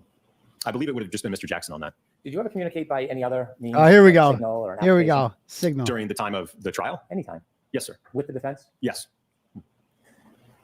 Is it typical for a biomechanical engineer to use an application like Signal to talk? I love how they've turned Signal into like some dangerous thing. Ooh, that's shady. You're using Signal. So for those of you unfamiliar with Signal, it is a couple of years ago, it was like the most downloaded app on the iPhones. It's great. It's encrypted. What encrypted means is that if they download the contents of your phone, it won't come up. They won't be able to read it because it's encrypted. It's like in a different code or some shit like that. And so that's the beauty of encryption, is that like, well, strangers and Big Brother can't read your messages, right? If somebody got your phone, they wouldn't be able to just read all your messages. And so that's the whole point. It's like the most American thing you can do is speak to other people through Signal. It's what I prefer now. Everybody messages me on Signal. People and critics will say, well, you must be hiding something. Yes, I'm hiding my private conversation from you. Yeah, that's the whole point, because it's my phone. And I'm a little bit concerned about government intrusion. I don't know. You might have heard it. Like, there's this country called, I don't know, what the fuck's the country called again? Oh, right. The United States of America. It was actually founded because people didn't like government intrusion in their private lives. They didn't like the fact that the British could come in and say, guess what? You have to have a sleepover party with a bunch of redcoats tonight. They're bunking with you. It's literally the Third Amendment to the Constitution says that the British can't sleep in your house without your permission. Okay. That's literally the third fucking one. We have rights. Okay. And we used to respect those rights, that, you know, certain things are not for Big Brother to read, but apparently because of, you know, recent trends in this country and especially in this county, there's more and more government intrusion into our privacy, and we need to protect our privacy. And that's why people use encrypted devices. And all Signal is just text messaging that's encrypted. So that's why, like, it's to hide it from you, 𝗵𝗫𝗍. It's because people like you will use the powers of the government and get judges to sign off on orders, just letting you enter our homes. The fucking police entered my home and searched the whole fucking thing and took my shit. Why? Because I have a YouTube show that they didn't like. Because I made comments on a YouTube show they didn't like. So they used that as an excuse to raid my fucking house, arrest me at my kid's bus stop, and steal my devices. So yes, you should be using. So yeah, I use Signal all the time now because I learned my lesson that the government can and will weaponize its power. If they consider you somebody who is too critical of them, they will use the power of the state to get into your devices and read all of your messages. That's what they will do. So why the fuck wouldn't you? After everything you've seen here, why wouldn't? Of course, Alan Jackson's going to use Signal. He's seen how sick these people are. Jesus Christ. Talk to an attorney on a case? Sure. You know the benefit of Signal, don't you? I mean, it's a messaging platform, yes. Well, encrypted app, isn't it? What's that? Encrypted? I don't know, sir. It keeps no record of the communication when you use an application like Signal does it. I don't know, sir. Well, you used it. Did you have it on your phone that you were using it with other people? No, I don't believe so. So the only time that you use Signal in your career is when you were dealing with this defense team? Yes, it was earlier this year. Mr. Jackson had communicated with me, indicating that it was his preferred method of communication. So yes, we did exchange some messages on Signal. But this was at no point in time during the first trial. Using the Signal app, was that your suggestion? No, again, I think it was Mr. Jackson that said it. She just said. Is that standard in your industry to use Signal when you're talking to clients? No, it's not, bitch. It's not standard. But it's not fucking my decision. He just said, hey, can we message on Signal? So I said, sure. That's it. What the fuck? I don't know that there's a standard out there, sir. I'm asking about your standard. Is it your standard to use an encrypted app when you're talking to attorneys? If the client has that preference, I don't have a problem with it, sir. How many times have you done it other than this defense team? Again, as I just mentioned, it was the first time. How many conversations do you think you had with the defense team by Signal? Again, it would have been just Mr. Jackson. And like I said, it was really, I think, just in the month of March of this year, but it was brief. I know that I think we exchanged a couple phone calls, and I remember the call quality was terrible. So we really didn't use it that much. Okay, you're saying a lot of things. You're saying you think. I want to know your best memory. I don't want you to think. You don't know, you don't know. How many times did you use Signal with the defense to talk about this case? Going to allow it. From what I recall, it was probably a handful of times. When you say what you recall, are you purposely being vague in case there's records, or do you not remember? I don't remember, sir. As you mentioned, it doesn't keep a log of it, so I just don't recall. Well, you don't have to rely on a log. You can rely on your actual memory.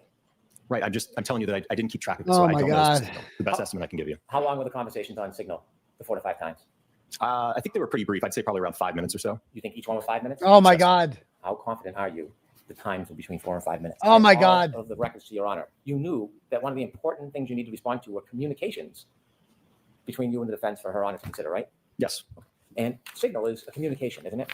Certainly. You looked at all your records and knew it listed the text messages and the phone calls. You knew that, right? Yes. You knew that was going to be a representation that you were making to the court about your communications with the defense. You understood that, didn't you? Yes, sir. And you wouldn't want to mislead the court, would you? No, which is why I told you. I asked. You didn't put anywhere in your response to the court order that there were communications beyond text messages and phone calls. You never, ever alerted the court or anybody to that, did you? Again, because I have no record of it. I have no way of being able to tell when those took place or how many there were. The question I asked you is when you responded to the court order to provide all communications, and you responded by offering text messages, and you responded by informed in your response that there were phone calls through Signal as part of your communications, did you? Again, because I didn't have any record like I do with the Verizon entries as well as the emails. I could not, there's nothing I had in my possession, sir. You've read this court order, haven't you? Yes.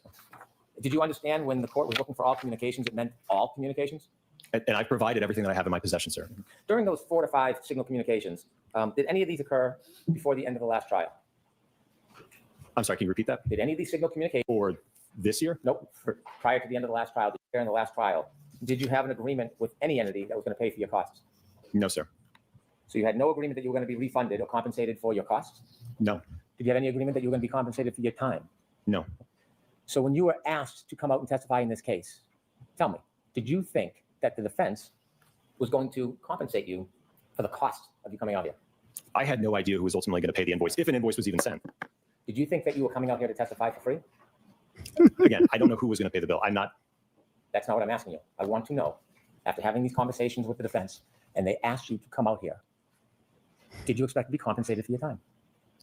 Again, I'm a salary employee, so it doesn't matter to me. I'm sure my boss would like us to get paid. Yes. No, I did not know ultimately who would pay an invoice if an invoice was sent after the trial. Well, you were keeping track of your billing, weren't you? I was keeping track of my time, yes. There's just And nothing you kept there. track of the Hank. cost, didn't you? The company does that, yeah. It's like, is Hanky frustrated by this? He's like, does he think he's getting somewhere with this? This is just going nowhere. What are you accomplishing, Hanky? Like, there's no there with this guy. You're trying to find some nefarious thing, and the dude's just like the biggest straight arrow. Like, what do you want him to say? Yes. Did you? Again, I enter my time so that the company can keep track of my time, yes. When you came out here and made travel arrangements, did you have any conversations with anybody from the defense? About the travel arrangements? Yes. Yes. Yeah. And as far as the travel arrangements, who on the defense was trying to help you with travel arrangements? Oh, is this when he I asks believe it was about Mr. Cat? Jackson. Was there other people, associates, colleagues? Oh, here we go. helping you as Here we well? go. Here we go. None that I had direct communication with. I don't know if he communicated with others after that. Was there a person named Kat? You ever hear that name before? I believe that, yeah, she may have escorted me into the courtroom. Oh my God. So Cat is Cat. I don't want to get her last name wrong. So the Q, 𝗃𝗃𝗃𝗃. I've talked to Cat many times before. Nice girl.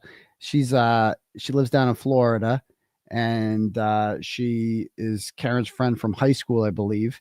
And she kind of coordinated at the last trial. She kind of coordinated like who would, sit in court every day. Shit that Karen's team didn't have time to do. And she helped out with my understanding is she helped out with coordination of like travel for experts and stuff like that. She was very involved in helping out, doing some of the more tedious work. And so somehow Hank knows about this, that this guy spoke with Kat. It's like this big fucking scandal that Karen had a friend that helped coordinate, who would sit where during the thing. Like, what the fuck, dude? Are you serious? I think. Well, you don't believe, because that's a pretty particular name. So when you use words like you believe. Oh my God. So did you meet a person by the name of Kat? I'll allow it. I'll allow it? Here, yes. Well, without qualification, the simple question is you've met Kat, haven't you? I think I met her. It was either at the voir dire day or the trial day, yes. Now, does Kat work for the defense? I have no idea who she is. Well, how did you know who she was? Well, how was the introduction? How did that go down? I just mentioned, I think she escorted me here to the courtroom. Escorted you from where? I think I arrived. Church across the I arrived, I believe, in the church parking lot across the street. And I think she walked me over. And then ultimately, when I was done, I think she walked me back to the lot. Did you have conversations with anybody from the defense about how you get here and why it is in particular you would park at the church parking lot? Oh my God. Because I had no idea where to go. Who told you where to go? Like I mentioned, I communicated with Mr. Jackson, who provided that information to This me. is And did you have any embarrassing. significance about the church parking lot? Did that mean anything to you?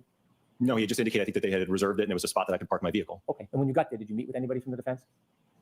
I can't recall if they were standing out there and we walked in together. I don't recall. It is just outrageous. I keep thinking back to the fact that Ian Whiffin for 4 hours got to go unchallenged and say some of the most ridiculous, idiotic shit I've ever heard in my life. He did not have to experience anything like this.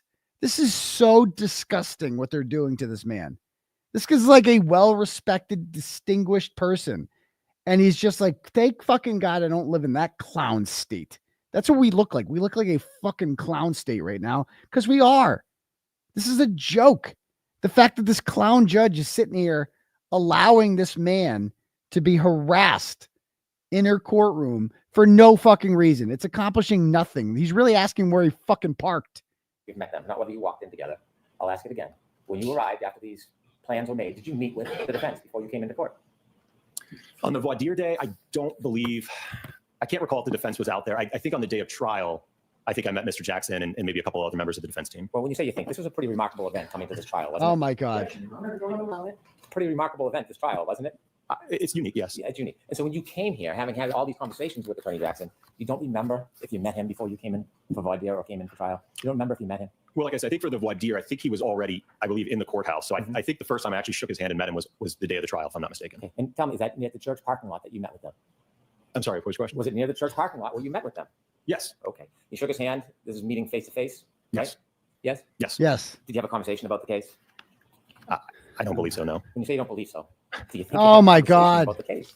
At that point in time, no. I was getting ready to take the stand, so I don't think we had a conversation about it. You were speaking to the defense or Attorney Jackson on June 10th, 2024. That was before your voir dire testimony, correct? I believe so, yes. And do you remember what those conversations were about? I presume it was about the logistics of when we were needed. And then I know that ultimately I served as kind of the primary point of contact where I think Alan would reach out to me. There's only one He would way give us out of information this. about the scheduling One and way. kind of when we would need it. And I would check in with Dr. 𝗫𝗏, and then I would get back to Mr. Jackson. So there's kind of that But I channel of can tell you right communication now, to try I'll to figure say out when we were it, to right? arrive and Hey, where we were Aidan, supposed to go. You're Give not us saying that all fucking the McDonough, conversations with Alan were just and we'll go logistics for easy you? on you. I believe for the most part, yes. So it took hundreds of texts, 100 texts for logistics? Absolutely. And I can certainly go into the day before. New policy from now on. Whenever Hank starts doing this shit, just like, bro, fine. I give up. I'll give you, if I give you McDonough, will you leave me alone? Will you leave me alone if I just give you fucking McDonough? I'll give you. I'll tell you where he's at. I'll give you all the communicate. Just give us fucking McDonough.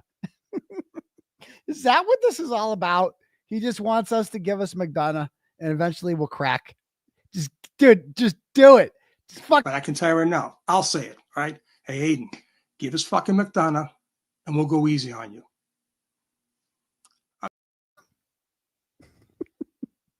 For my trial testimony, which was a very extensive trial day where I don't think I left the Philadelphia We're going to airport. get there. We're going to get there, but there's a lot more communication. Oh, a lot more.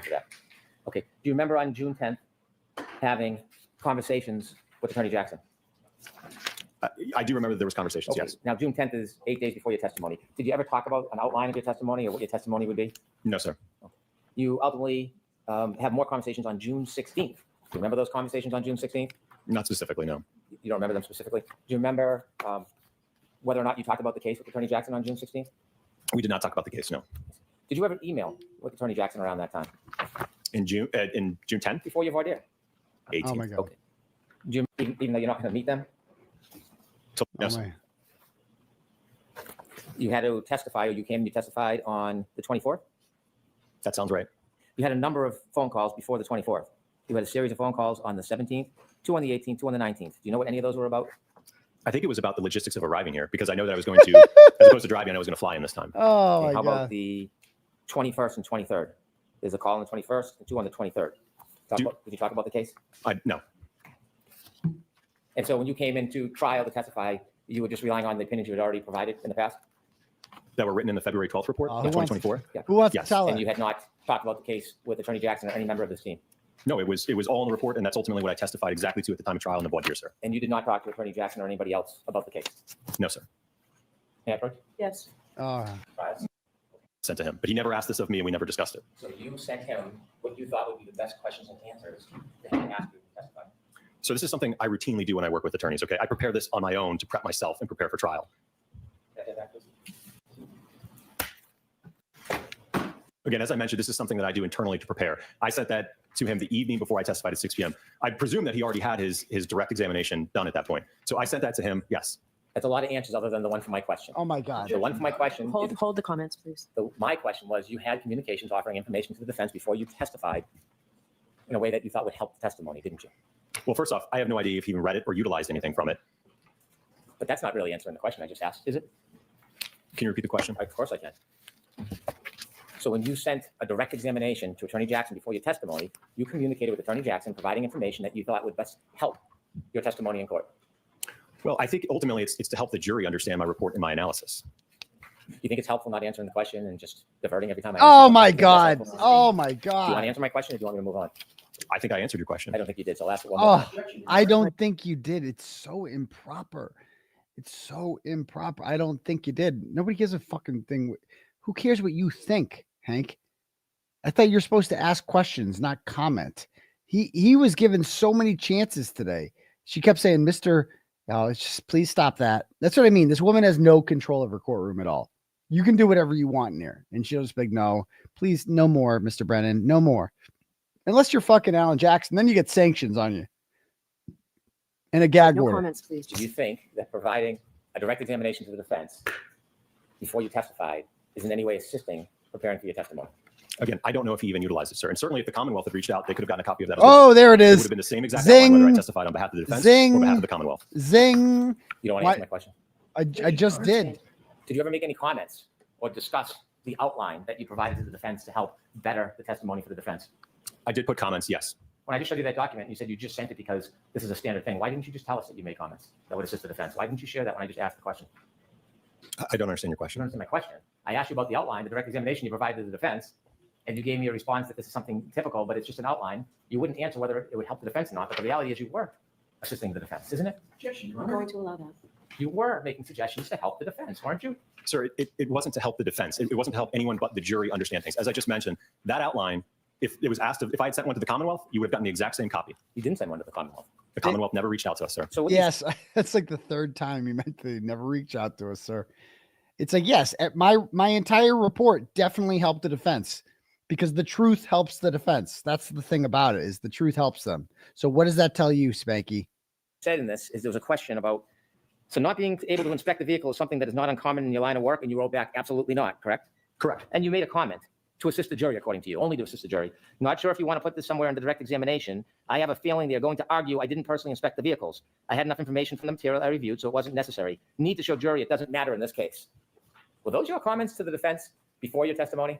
Absolutely. And it would have been the same argument probably from the defense if you had called me a witness about not being able to inspect the vehicle. I wanted the But jury you to didn't. understand that for the analysis I undertook, it did not matter that I did not physically inspect the vehicle, sir. So when you're telling us here under oath before this court that you did nothing to assist the defense, you do not think that you making these suggestions on how to better the testimony for the defense, you don't think that's helping the defense? No. Okay. You said, not sure if you want to put this somewhere in the direct examination. So you're making suggestions to the defense about what you think could be helpful in the direct examination. Eds? So there were never any conversations between me and Mr. Jackson about what questions to ask, what not to ask. Again, I prepared that internally on my behalf and sent that to him. Whether he utilized it or not, I have no idea. Not my question. Not my question. Not my question. What I'm asking Not my you question. is when you wrote to the defense and said, not sure if you want to put this somewhere in the direct examination. What? Yes, slow down. Sorry. When you wrote and offered, unsolicited according to you, to the defense, not sure if you want to put this somewhere in the direct examination, weren't you trying to help, sir? I don't believe so, no, sir. And then when you wrote, I have a feeling they are going to argue I didn't personally inspect the vehicles. Who's they? Well, it would have been the prosecution in this case. But you're not taking sides. You're totally objective, right? Sir, that is a question that's routinely raised when I testify about whether or not we inspect the vehicle. So I know it would be a potential issue that would be raised by either side. So you were alerting the defense that you thought that this may become an issue, weren't you? Oh It my was more or less God. to make sure the jury had an understanding that because Oh my God. You wrote, I have a feeling they are going to argue I didn't personally inspect the Listen vehicle. to That's this. what you wrote, correct? Listen to him. Listen to Did him you write that? yelling. Yes, Right. And when you said they, you're referring to the opposition, the Commonwealth, correct? correct. Right.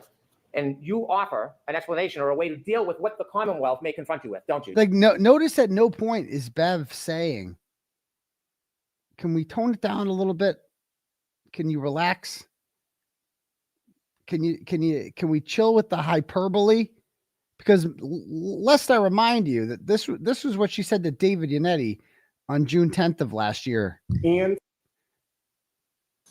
I'd like to start with the most outrageous and false assertion that the Commonwealth made in its motion. Can I just ask you, there's no jury here. Can I just ask you how long this is going to take? Between 5 and 10 minutes. Okay. tops. Because I don't need, the hyperbole. Your Honor, I need to make my argument in the way that I think is most effective for my client. I will keep this brief and succinct, but I have points to make that I need to put on record. Okay, and I'm the person you are trying to convince, correct? I understand. Like, can you believe that shit? It's just like when you look back at that and you're like, wow, this is just just the difference between the two of them. He is screaming at this guy, and at no point is she saying, like, can you stop? And by the way, he wasn't badgering anyone. Yannetti wasn't. This guy is like disrespecting Dr. Wolfe, who did nothing wrong except do his fucking job that the Department of Justice hired him to do. And now you have this low-life scumbag, sleazy mob attorney trying to make him sound nefarious. It's just so disrespectful, so disgusting. But that's how they do. Let me take a little break here to read some turtle chats, and we'll get back to that. As entertaining as this is. All right. All right. Where are we at?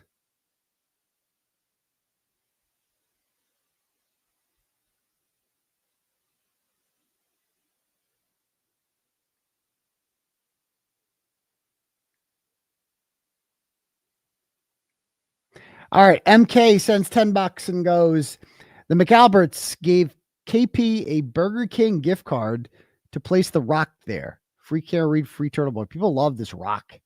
And I do too. I think it's fascinating what the fuck that rock is. I really hope they ask about that rock, because that's really fucked up the more you think about why the fuck a rock was there. Like, come on. We need answers for that. Thank you. Carrie sends $20, goes, help me understand how Brennan and Bev are totally cool with the cop who says whack job cunt and hides evidence for 2 years, but ARCCA and some guys with PhDs are the fucking assholes. Right. Right. I mean, Bev is, I mean, Hank is, he's a sleazy mob attorney. This is what he does. It's Bev's job to be like the referee, to be like, no, we're not doing that shit in here. No other judge would allow this to happen. It's a disgrace. So thank you for that one. Carrie. EK sends $5 and goes, was Krusty's couch a sectional 8? Oh, see what you did there. Somebody said we should start calling her Sectional Kate. Sectional Kate. Yes. Thank you for that one. Secret Juror sends $10, goes, do you think Dr. Wolfe was pissed that Rentschler didn't get grilled as hard? I know. It's like 2 hours of Dr. Wolfe, and then Dr. Rentschler is just like 10 minutes, and then that's it. It's like, whew. Whew. That was interesting. Well, they just ran out of time. They ran out of time. Bev does not like working past 4. That's her ultimate weakness. So there's that. Thank you. Laguna Beach Cali girl sends $10, goes, thanks for all you do. You're awesome. I think we need an additional battle cry before the final jury is selected. Show me the balls. Okay. Honestly, the defense will do another remarkable job, but no matter how great they are, and despite Karen's innocence, a tainted jury can do the damage. The defense has to see with their own eyes all the balls going on and the balls going out. I'm convinced there were just 2 balls placed in the first bingo box. Show us the balls. Yes. Well, at least in this trial, at least nobody's, I got a couple of jurors I've noticed that I like the faces they're making, but hopefully they're not as obvious as our friends, Victoria George and juror number 3, who were very obvious with the faces they were making, and that's why they were picked to be eliminated. Katie Rusin sends $100 and goes, my husband always says, and $100. Nice. Thanks, Katie. And says, my husband always says that he's, quote, not a speakerphone kind of guy. He likes to cuss too much. If you live stream, especially while working out, I'm afraid you might have a heart attack or throw a dumbbell at someone. We need you for this. After the show recap is thebomb.com. Excellent. Thank you, Katie. I appreciate that very much. Karen sends $10, goes, please tell me the FBI will get these crooks, especially Battle Axe Bev. I definitely can't tell you that. I have no idea what the feds are going to do. Disappointing they never arrested any of these punks. But ultimately, we just got a free Karen Read, and that's it, period. So thank you. Claire sends $20 and goes, tuning in from my family vacation in Hawaii. Oh, I love Hawaii. Told my husband I had to have a telehealth visit with my doctor. Pumped for tomorrow and the rest of the week. Let's fucking go. Me too. It's going to be a good week. I mean, Jen McCabe goes, man. That's when it's going to get fucky and Whiffin. We'll fuck around with him a little tomorrow. Fuck him up. Then we'll get back to Jen McCabe. That's when let's go. Let's fuck. Let's go. Jen and Jess Kelly sends $10, goes, hey, Turtleboy, been hearing about the possible serial killer in New England. Has anyone had eyes on Higgins or Brian Albert lately? Lots of pent-up aggression from these two. Stay alert. Love the Cali twins. I don't think either of them is a serial killer, but I guess you never know. Thank you.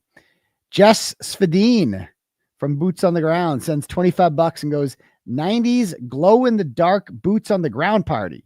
A free Karen Reed and Turtleboy fundraiser. Nice. Saturday, June 28th at the Elks Lounge in Middleborough. Tickets coming soon. DJ, dance floor, raffles, food bar games, 50-50 and more.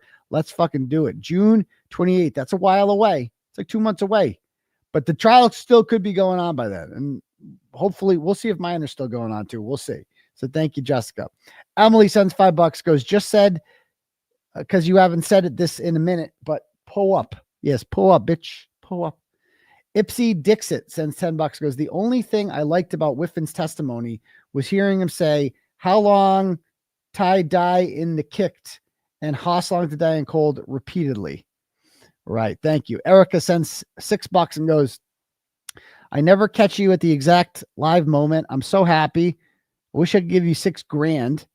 I have so much I want to tell you, but I won't. I grew up with the Stoughton and Canton cops, and they were scumbags then. Also, Dr. Wolfe deserves an Oscar for not breaking down today. Too bad the jury didn't get a chance to see the car wreck. I'm a local, but I've been stuck in Vermont since the mistrial. Where do you want me to look? Oh, it's Chloe's somewhere in the state. I don't know. You'll have to look around. That's all. Just Vermont, whatever. That's where Chloe is. Just Vermont. Okay. Thank you much, Erica. Marianne sends $25 and goes, I waited for the crash daddy to say I've been doxxed. My Twitter account's gone and there is semen everywhere. I love your content. Praying for you and Karen. God bless you both. I haven't heard the part yet where he talks about his family. Somehow I missed that today. So I had my son's, he's getting his first communion Saturday, and he's doing a reading. He's a really good reader for this. And so I got to be there for him. So I was there at his practice today, which started at 4. So I had one earpiece in church, and I'm like listening to it on my phone, trying to be all discreet. So I definitely missed part of it. I missed part of it with Dr. Wolfe, probably the end there. So I got to hear the part where he talks about how this has affected his family, which he should. I mean, they've had actual intimidation against them and bullying. And if the other side's going to do it, we need to bring it up too, because they're the bad guys, not us. They're the bad guys. So thank you for that. Rosaline sends $10, goes, Dr. Turtleboy, when the news reported that The Rock was at the jury view, I thought they were talking about Dwayne The Rock Johnson. I might be the only one who thought that, and I'll own it. Every time someone says, what was The Rock doing there? It cracks me up. Good luck in court on Tuesday. Free Turtleboy and Karen Reed. Thank you, Rosaline. No, it was an actual rock. So thank you. $5 from Emily says, a thought that just popped in my head. What is the difference between what Hank did today with ARCCA and what you asked the McAlberts that you are now charged with felonies for intimidating witnesses? If Hank was meaner and more aggressive than you ever were to the McAlberts, heck, Matt calls you buddy and smiles at you. I mean, that's a fair point. It's like, because I'm not a lawyer, so basically if I had done the same exact thing to Jen McCabe, but she was on a witness stand instead of in the bleachers at a lacrosse game, then it's not witness intimidation. Okay, sure thing. Sure, because that's how the law works. Show me where that's written. Thanks, Emily. Breenan's vagina sends $10, goes, how does Ian Whiffin still have a job at 𝗃𝗏? You would think 𝗃𝗏 would watch his testimonies and fire him for spreading falsehoods about their product. Yeah, he's basically saying, yeah, our product is completely unreliable. It just doesn't work. It just doesn't fucking work. And here's our database that I made. I made a little chart here to show you. It doesn't actually work. It's in the database. You wouldn't understand. You wouldn't understand. So hopefully they fire his ass. Thank you. Josephine sends $5, goes, Ian Whiffin, the blogger. Now the Commonwealth gives merit to a blogger. I know. It's all he is. He's a fucking blogger. I'm an award-winning journalist. I have credentials. I sit with the media. Thank you. Kathy sends $10, goes, thanks, doctor, for all you do. The Commonwealth should be ashamed of themselves for the disgraceful behavior of 𝗪𝗪 the Christmas poo. It's a good word for him. Thank you. Michelle, BSNRN, sends $25. He goes, you driving the route to test the Apple data. Watch the hill, kid. I cannot stop laughing. You are awesome, Dr. Turtleboy. Free Karen Reed. I know. It's like, whoa, watch out for the dip there, kid. You're about to die. You're about to go down 3 flights of stairs. Be careful. Katie sends $10, says, in this trial so far, the most credible description of events that morning came from Peg, who said Kerry told her John was on a snowbank. I know. Anonymous sends $10 and goes, people are saying the FBI took Colin's car. Is that true? No. Jerry Gray sends $10 and says, it's amazing we are having this argument. My name, my address, what day is it? What time is it? These are super easy data points in life. It says 227. It's 227. What don't you understand? Apple is rolling on the floor, laughing out loud. I hope they sue his ass. I do. Nicole sends $25 and goes, do you think the defense will compare Karen's phone data to John's and show that her phone data doesn't go up and down the stairs? I hope so. I hope they do. We'll see what happens tomorrow. Should be a good day. Cynical Albert sends $5 and goes, the defense needs to challenge the phone being underneath John the whole night. If it really was, it would have had water damage and been turned off and a whole bunch of shit. So thank you. Karen Reed's dry cleaner sends $5 and goes, I think Mr. Hanky will be bumming some cigarettes off Lally tomorrow. P.S. You are a sexy daddy. I did not make that up. That actually says that. So thank you very much, Karen Reed's dry cleaner. $25 from Harmonica Hank and says, Harmonica Hank is a hoe. Once upon a time, Hank was the same fucking nerd as he is today, except poor and living with his baby mama. Let's just say Turtleboy is not the only one who bagged an ongoing side piece. I shit you not. The harmonica whining pussy had not only one woman, but 2. Come on, Hank. You know, where did you meet? You know, he messed with the wrong crash daddy today. Keep it up, Hank. We are keeping McDonough, suburban housewife. Okay. Thank you, Harmonica Hank. I appreciate that. Let's see. Lisha Galagos sends $10 and goes, I am a mod on Web Sleuth's YouTube channel and will be going towards to do with an anti-Karen reader this week. Not sure which night. I will let you know as soon as I do. I know this case inside and out. Free Karen Reed. Thank you, Lisha. Bobby sends $10 and goes, Hank douche nozzle Brennan. That's exactly what he is. Candace Mack sends $10 and goes, because fuck Hank and the rat wheel he rolled in on. He's just mad because the only way he can please his wife is by being a cuck. Love your face, K. Bye. Well, thank you, Candace. He is a bit of a cuck, and we will never give you McDonough. Okay.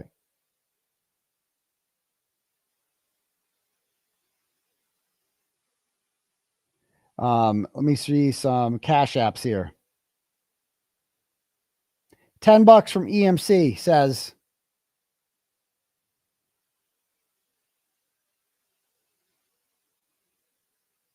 Hank is a douche canoe. I agree. Thank you. Jordan sends $10 and goes, what's with Spanky's witness order? It's all over. I don't know. That's the $1 million question. I mean, it seems like where he's going with now, like, I would have done Jen McCabe first and then Whiffin to show that, like, yeah, because the defense hasn't even mentioned the 227 Google search yet. So what the fuck is this guy even debunking? Like, the jury must be like, what the fuck? Alan sends $5 and says, I like turtles. Well, thank you, Alan. I like you too. Amanda sends $10 and goes, did Bev rule on making sidebars public? I don't think so. I don't think they are public. Tyler sends $5 and goes, just curious, what are the political leanings of the McAlberts? I guess that's a fair question. They're MAGA. I mean, they're very MAGA, all of these people. So this idea that we are like, it's not even close to being political, this side. Like, I have no idea what the majority of my followers and supporters feel politically, and I don't care. It just has nothing to do with any of this shit. So it's just not relevant. Thank you. Laura sends $10, goes, why did the defense object more? Why didn't they? I was screaming. They objected a lot. And he got a lot sustained, but so many times it was like, I'll allow this harassment to continue. Okay. Okay. So yeah, if anyone else wants their messages read out loud to the class, you can click at the link at the top for Turtle Chat, or you can cash at me at $UncleTurtleBoy, and we can do it that way. Let's watch some more. You make a suggestion to help the defense, don't you? Again, it was to help the jury understand. Need to show the jury. That's what I was trying to make sure that point was. If you want the jury to hear everything, you wouldn't be relying on the defense to tell you what to say and not say. would you? Oh my God, the yelling. I don't know if I understand your question. Okay, you'll understand if I read this. Number 19. Would it be fair to say that because you do a lot of nighttime visibility work, your cases frequently involve pedestrians? You remember that one? Yes. And then you wrote back, yes, unfortunately, there is a direct correlation between the time of day and pedestrian fatalities. You remember that? Yes. Statistically speaking, most pedestrian fatalities occur during the evening and night hours. You remember that? Yes, sir. So my specialty in the area of lighting and human factors results in a lot of my cases involving pedestrians. Yes? Yes. And then do you defer to the defense, not the jury, trying to give the full story to the jury? Do you defer to the defense in exercising discretion on what you will jury or not? I didn't defer to them. The reason for that comment is a few reasons, sir. Let me read it and then you can. Oh my God. Hold on. The interrupting. Question, Mr. Brennan, You and said- then you answer, Dr. Wolfe. You said, if you don't want me to say this, that's fine. Are those your words? Yes. Allow me to explain. Because for one, I want the jury to have an understanding, again, the jury to have an understanding of my background in lighting and human factors and how it relates to me seeing a lot of pedestrian impacts, right? So I want them to have that understanding. At the same time, I don't want them to get caught up in the statistic that just because there's more pedestrian impacts at night, that this alleged incident must have occurred because of that statistic. Question 31. Have you been qualified as an expert in court before? And you wrote back, yes. He's like, boom, roasted. It's like he's got nothing to, he's like, so here's the perfectly legitimate reason why I did that. And then he's just like, okay, moving on. We'll pretend that didn't happen then. Does Hank think he scored a point there? Remember that? Yes. And then you made another comment. Do you remember that? Yes. I realized in my testimony, I said about 20 times when you asked how many times I've been qualified. You were referring to your voir dire testimony, correct? Correct. I misinterpreted your questions, which was my fault. But in looking at my D&T lists, it's 11 trials and 7 depositions, 18 testimonies total, correct? Correct. Not sure if you want me to clear this up or just leave it. Wouldn't you want to clear up a misstatement when you realize you made a mistake? Wouldn't you want to inform the court? I stated qualifications I didn't have. It was unintentional, but it was a mistake. Well, that's exactly why I put the comment in there, sir. You put the comment. You didn't put the comment to the comment. Oh my Did God. you inform the court about your misrepresentation? Oh my God. For trial one? Yes, trial one. I think it's all memorialized in the records and the emails that were produced. The Look ones at that him. were produced, but not things that were lost or destroyed or deleted, correct? Again, there are records, even though the physical texts aren't there, there's certainly records of the calls incoming and outgoing as well as text. Do you remember when you testified in the voir dire, you were asked that before that morning when you walked into court, you had never met Attorney Jackson face to face? Correct. But you met him in court that day. Oh my God. I believe I met him that day, yes. You were asked whether or not you had ever discussed at trial now, after the voir dire, on June 24th, you were asked whether you ever discussed the substance of any of your testimony. Do you remember that? Correct. And so when you shared questions and answers and suggestions by email about that, you made comments after this was exchanged. That was sent with the comments, sir. And then you were asked whether you had ever been paid by the defense. You said no. You were later paid by the defense, weren't you? ARCCA did send an invoice afterwards, yes. Did you talk to ARCCA about that? About the billing in this case? No. You submitted your bill? Yes? Oh my God. Well, I think it was around, again, when we were talking about those June calls, I think that there was some discussion between Mr. Jackson and myself. If anyone could tell me on the Court TV clip, when is the timestamp? Let me know if you know the time. You can just, I'd say you can Facebook message me, but I lost my Clarence with Emerson account. You can Twitter message me, I guess, or you could message me on Aidan Kearney Facebook account. And you can let me know what is the timestamp on the Court TV live stream, not the Law & Crime, Court TV, of when he mentions the harassment his family has faced. I'd like to get to that part. Because this is all just repetitive shit. Like, okay, dude, yeah, we get it. You think I'm paid off, right? Okay, gotcha. About Mr. Klein's involvement. And ultimately, you had to describe what Mr. Klein's role was or wasn't in that report, didn't you? Again, I went over his background as an accident reconstruction. Was that led to the decision not to call Mr. Klein. It wasn't simply logistics. What was the discussion you had? Well, I told him that, again, we're both accident reconstructionists. Dr. Rentschler is a biomechanical engineer, so there would have been essentially duplicative testimony from both of us. But your report's never very clear who did what. Would you agree with me? The report's a general report that has yours, Dr. Wright's defense. Did you explain to them what the different roles were, the different people that led to the decision not to call Mr. Klein? Again, we went over our backgrounds, and I think from that, you can deduce that. I don't know what that means. Oh my God. The conversation with the defense, did you tell them the role, what you did? No, again, we were both a part of the testing. Did you get to watch any of the Commonwealth's experts? No, I don't believe so. Did you ever communicate with the defense about any questions and answers that could or should be asked? No, but I will note that during the entirety of the first trial, the Department of Justice was Here we closely go. watching it, and we had certainly a direct line of communication with them that they were giving us and providing us information about the trial as it was ongoing. Did you ever communicate with the defense about questions and answers to ask? No, sir. Did you ever see anybody's testimony? I love how he threw that in there. Yeah, bitch. The feds were watching. And I actually commented with them. He loved throwing that in there, bitch. I was actually talking to the feds a lot. They were watching a lot, bitch ass. At any time during the first trial? I might have seen a few news clips, but I didn't watch any specifically, no. Did you ever watch anybody's testimony? Did you ever watch any of the reconstruction testimony? No, sir. Oh, he talks Did with you, after the 𝗫𝗏𝗃. trial, Okay. Spend any private time with the defense? No, I left town. Okay. You didn't go to lunches or parties or anything like that? No, I went straight to the airport. And sir, is there any other communications that you've had with the defense that you didn't tell us about? Lunch. outside the Were there defense, any in meals phone of calls, food? in the signal calls, or any other communications that you can think of that you had with the defense? No, sir. I've provided everything I have in my possession.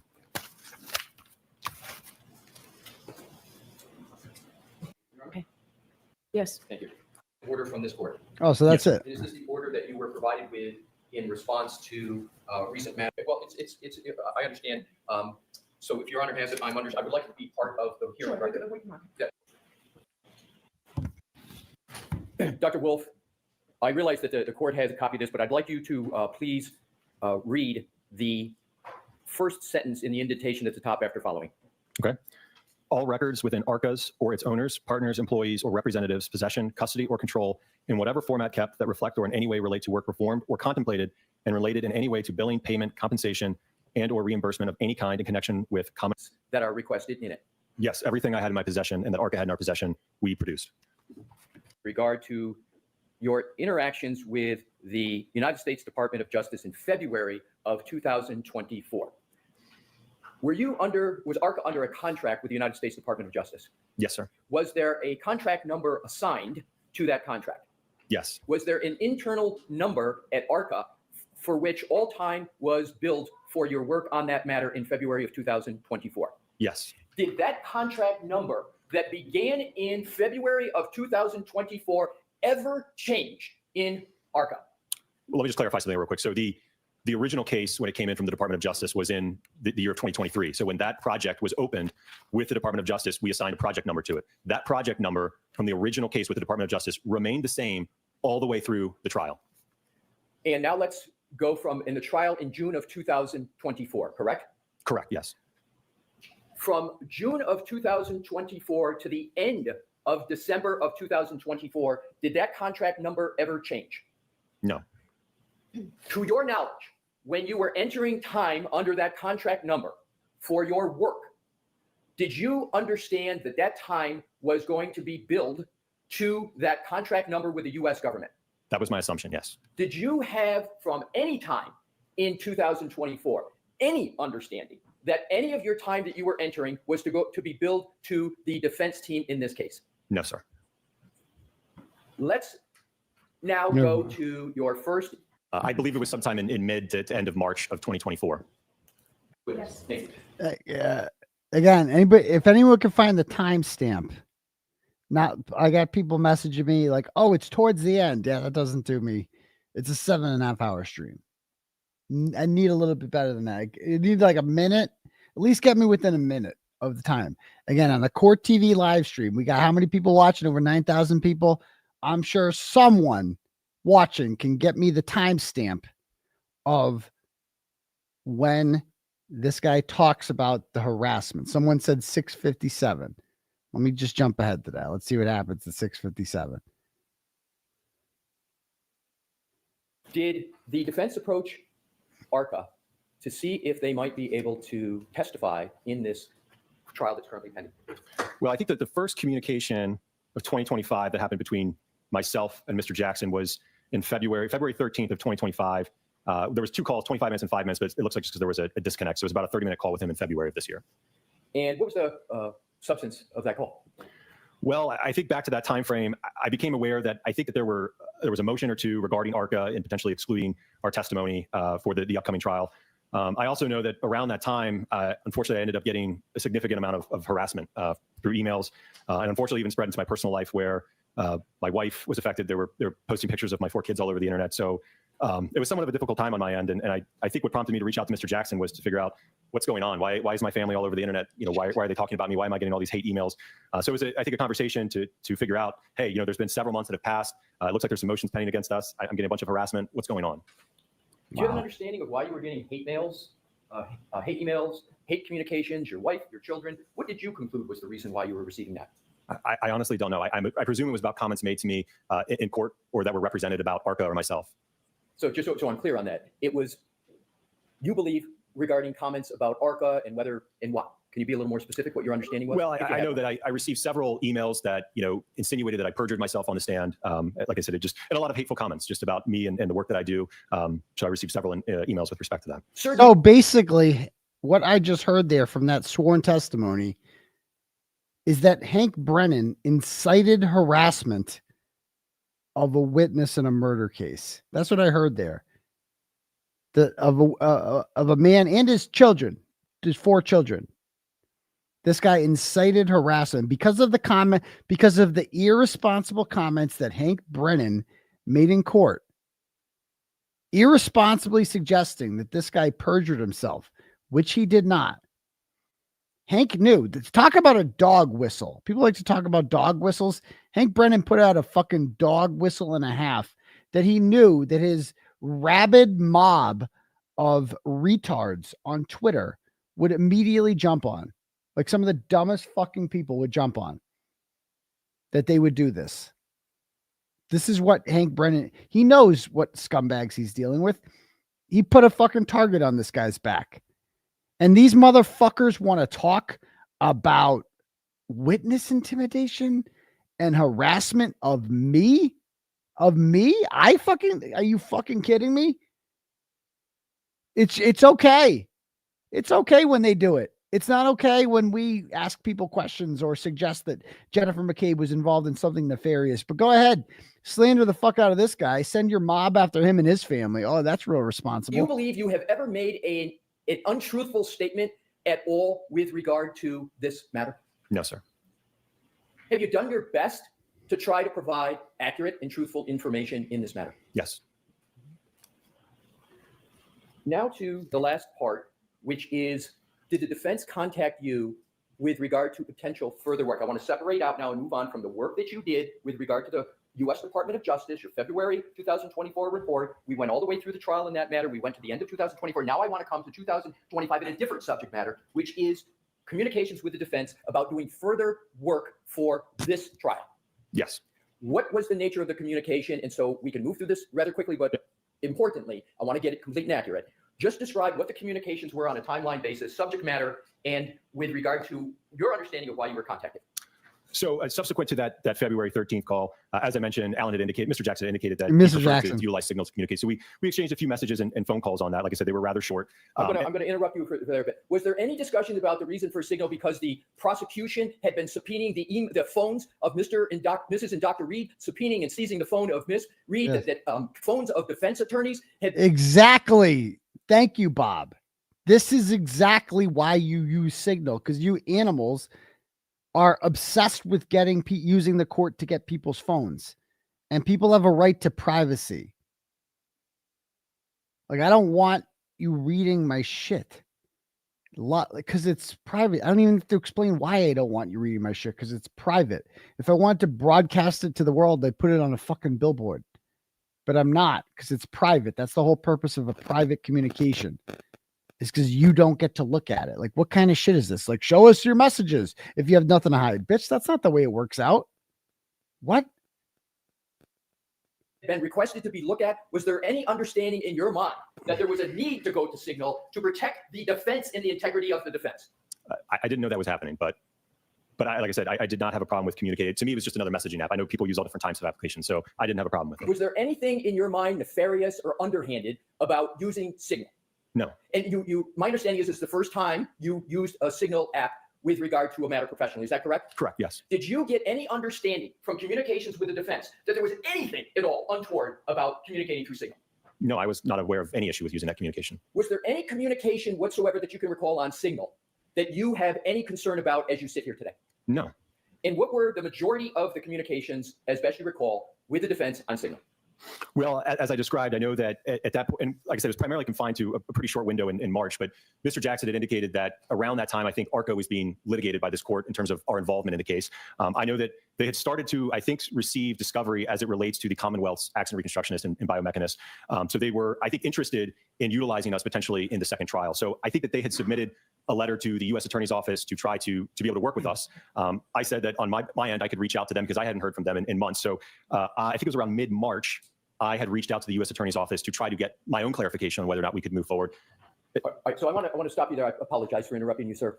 But what was the date that you reached out to the U.S. Department of Justice to see if you could participate in the second trial?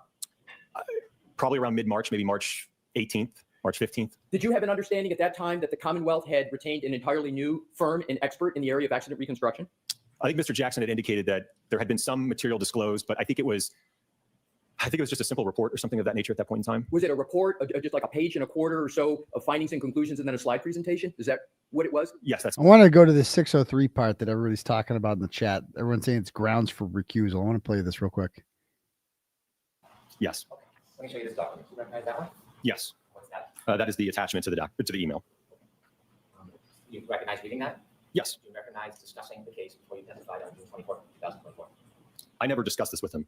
This is something that I sent to him, that I did on my own, and that I sent to him. But he never asked this of me, and we never discussed it. So you sent him what you thought would be the best questions and answers to him and ask you to testify. So this is something I routinely do when I work with attorneys. Okay, I prepare this on my own to prep myself and prepare for trial. Talk about that head nod right there. That you sent him what you thought would be the best questions and answers to him and ask you to testify. So this is something I routinely do when I work with attorneys. Okay, I prepare this on my own to prep. Is that what you guys talk about? He does like a head nod, and then she puts her glasses on. Myself and prepare for trial. There's an email with a document. Like Yeah, that's nothing. You guys are reaching there. Little tinfoil shit. Not really into that kind of thing. We received that information. Not really into that. In terms of the information that you received, those scans, etc., did that allow you to proceed with any meaningful work?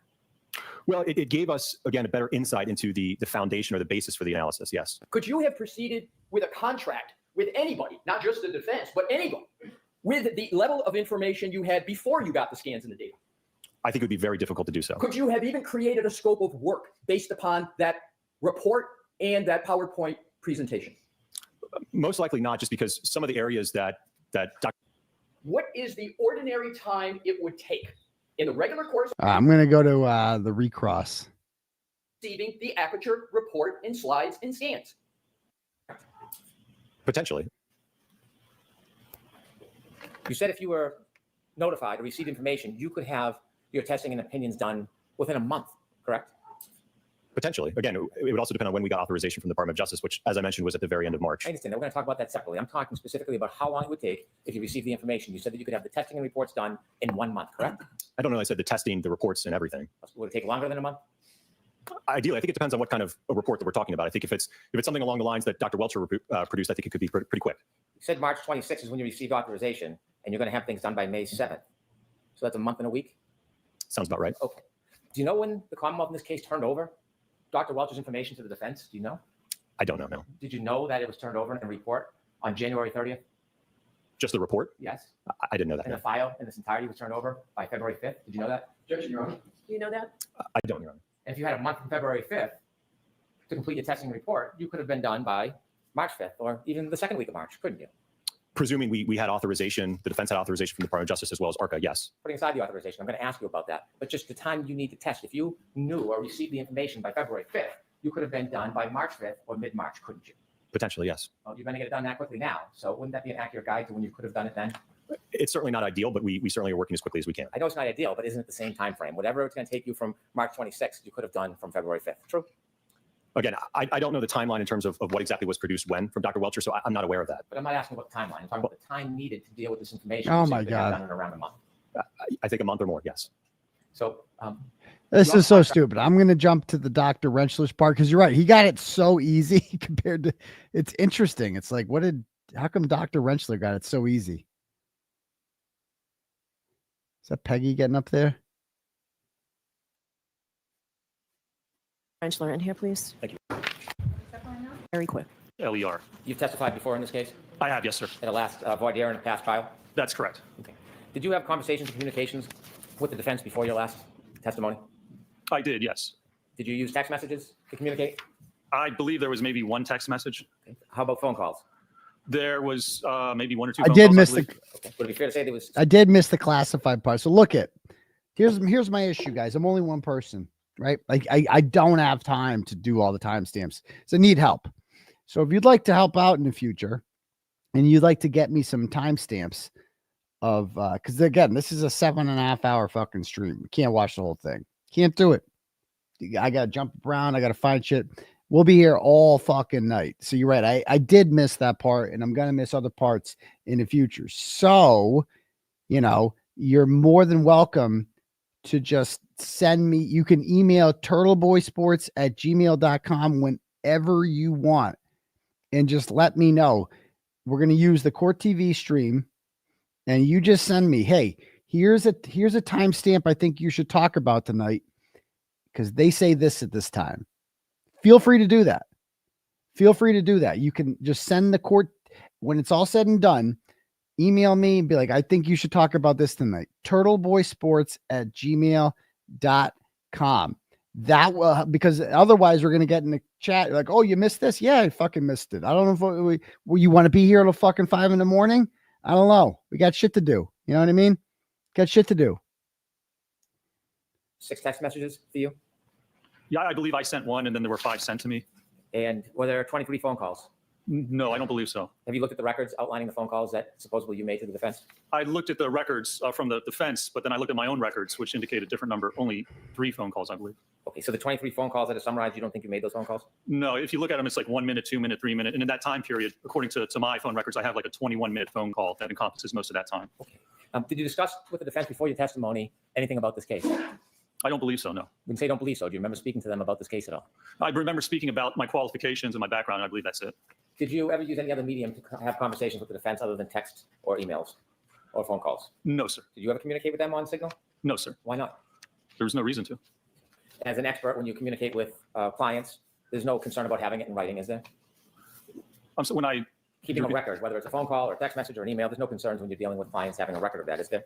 I don't believe that ARCCA has any specific policy for that, no, sir. Did you keep track of your hours prior to your testimony? I did, yes. And before you testified, did you have conversations with people from the Department of Justice about this case? Yes, I did. Did they inform you about witness testimony? They did inform me, yes, about testimony and situations and events that came forth in the trial that I was not aware of. Who decided whether it was going to be an issue worthy of talking about before trial? With the DOJ, you mean? Well, certainly that would have been up to the DOJ. I mean, I would have had conversations with them. I don't believe that I asked or requested anything, but they were called to update us about what was going on. Do you know why they were calling and raising certain issues with you?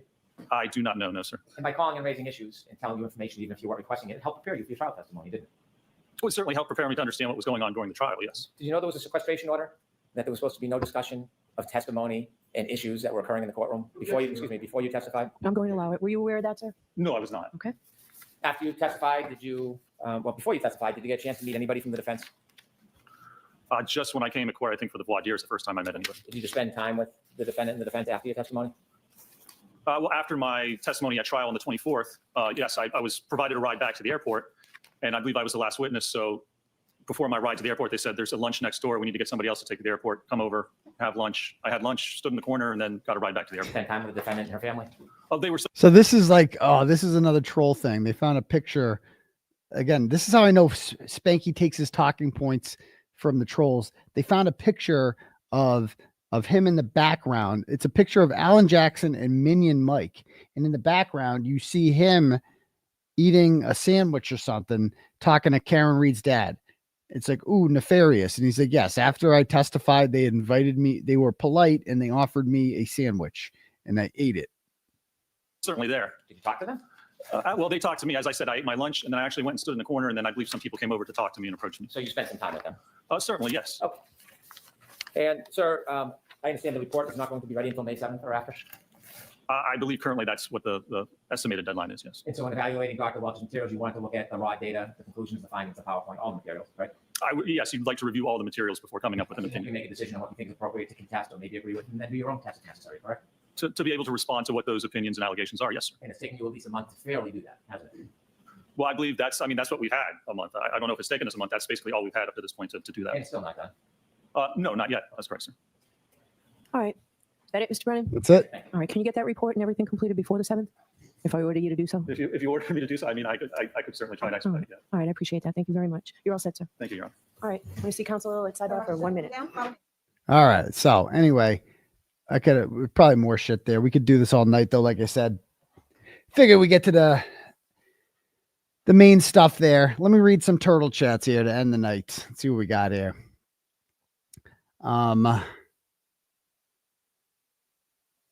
Okay.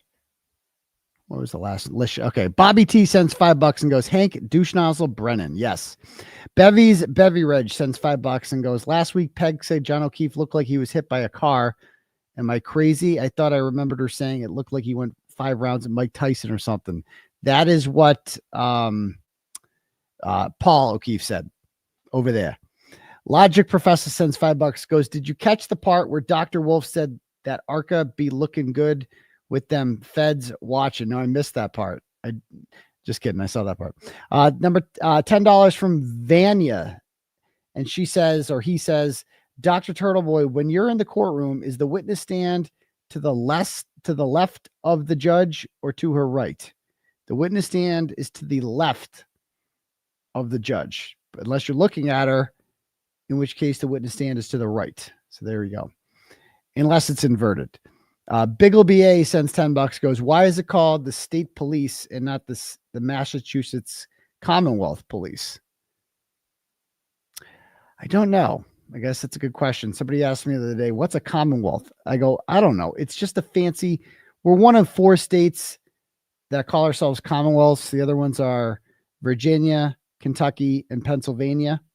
And I don't know what it means.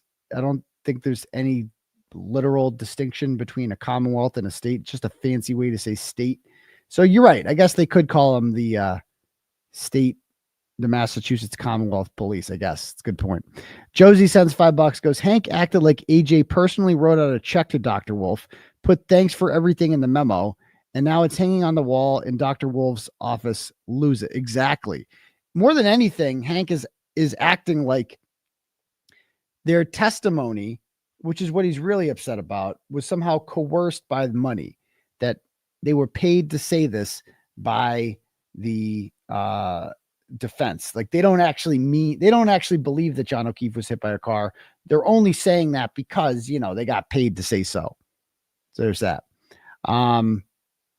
Hank's side piece sends $10 and goes, fun fact, Hank's former long-term side piece is a free Karen reader. I bet Hank deletes his text. Is that true? I'd like to know more about Hank's side piece. Hank's side piece, get a hold of me. Love you. Kerry Roberts' brother-in-law, Kurt Roberts' brother, he's a free Karen reader. Multiple members of the O'Keefe family and the Rizzotanos who have reached out to me, they're free Karen read people. A lot of them are. So there's that. Lauren sends $5, goes, at one point, when Brennan walked up to Wolfe to show him his records, he nods to Bev and she immediately puts her glasses on and starts writing. Any idea what that's about? What I don't like, guys, is speculation. I like evidence that doesn't prove shit. And to me, I wouldn't waste a second of your time on that to think that, they're right in front of all of us. They're fucking sending secret messages and they did a really bad job of hiding it. Come on, guys. We got to be better than that. Next up. Wow. 18. I keep checking out this Warriors Rockets game. The Rockets were up by 7.5.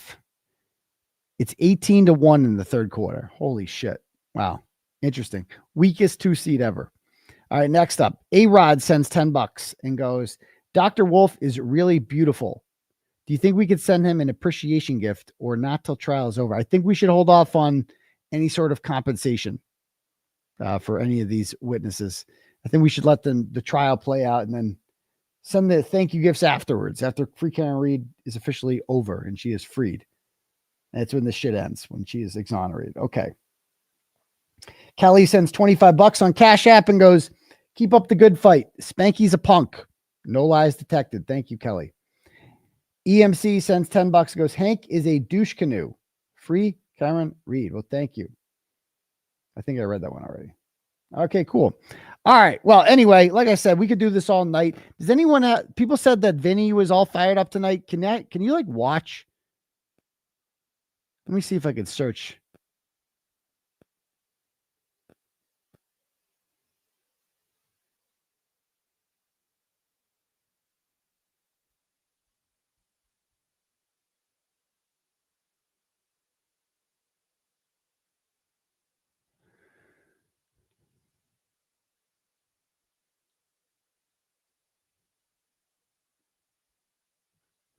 me find it. I want to see. So if Vinny really went off, I want to see this.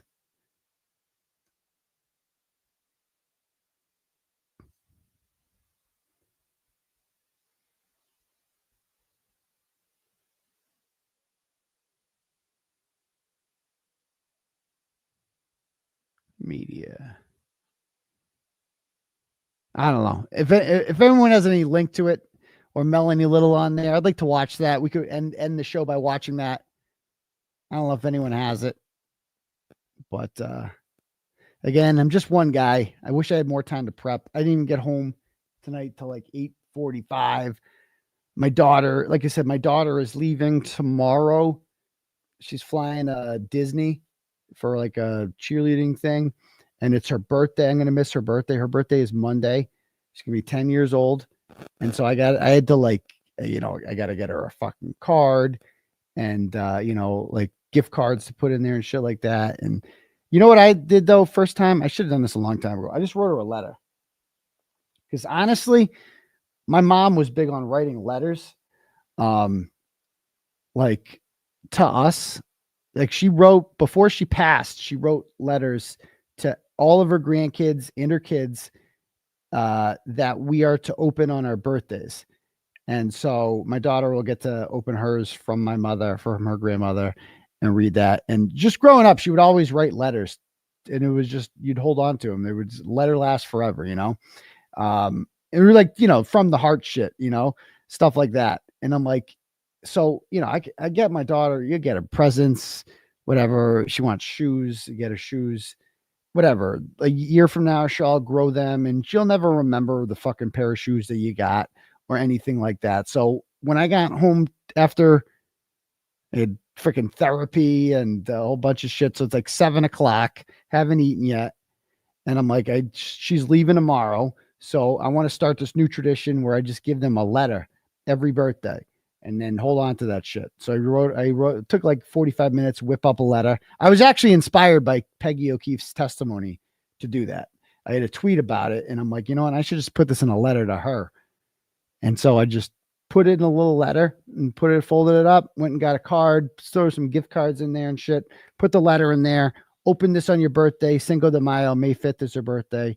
And, read that when you're down there and hopefully hold on to it because it's like a private communication between you and because it's like awkward, like little kids, it can be a little awkward for them. They don't know how to handle shit like that.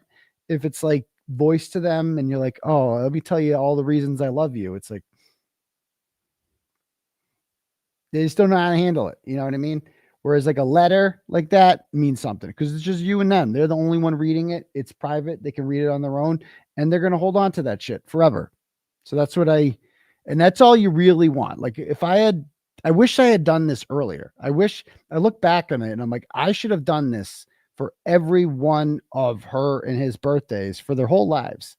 And that way at the end, they just have like a stack of letters. That'd be something really cool to have. So any of you new parents out there, that's an idea for you guys right there. Every year, every birthday for your kids, write them a letter and just tell them why you love them. Explain it. Explain your coolest things that happened this year that you're proud of them for, whatever, and just give it to them. Obviously, when they're 2 and 3 years old, they're not going to be able to hold on to them. You're going to have to hold on to that for them, right? And then just start now. So I'm starting now. I'm going to write one for my son in August.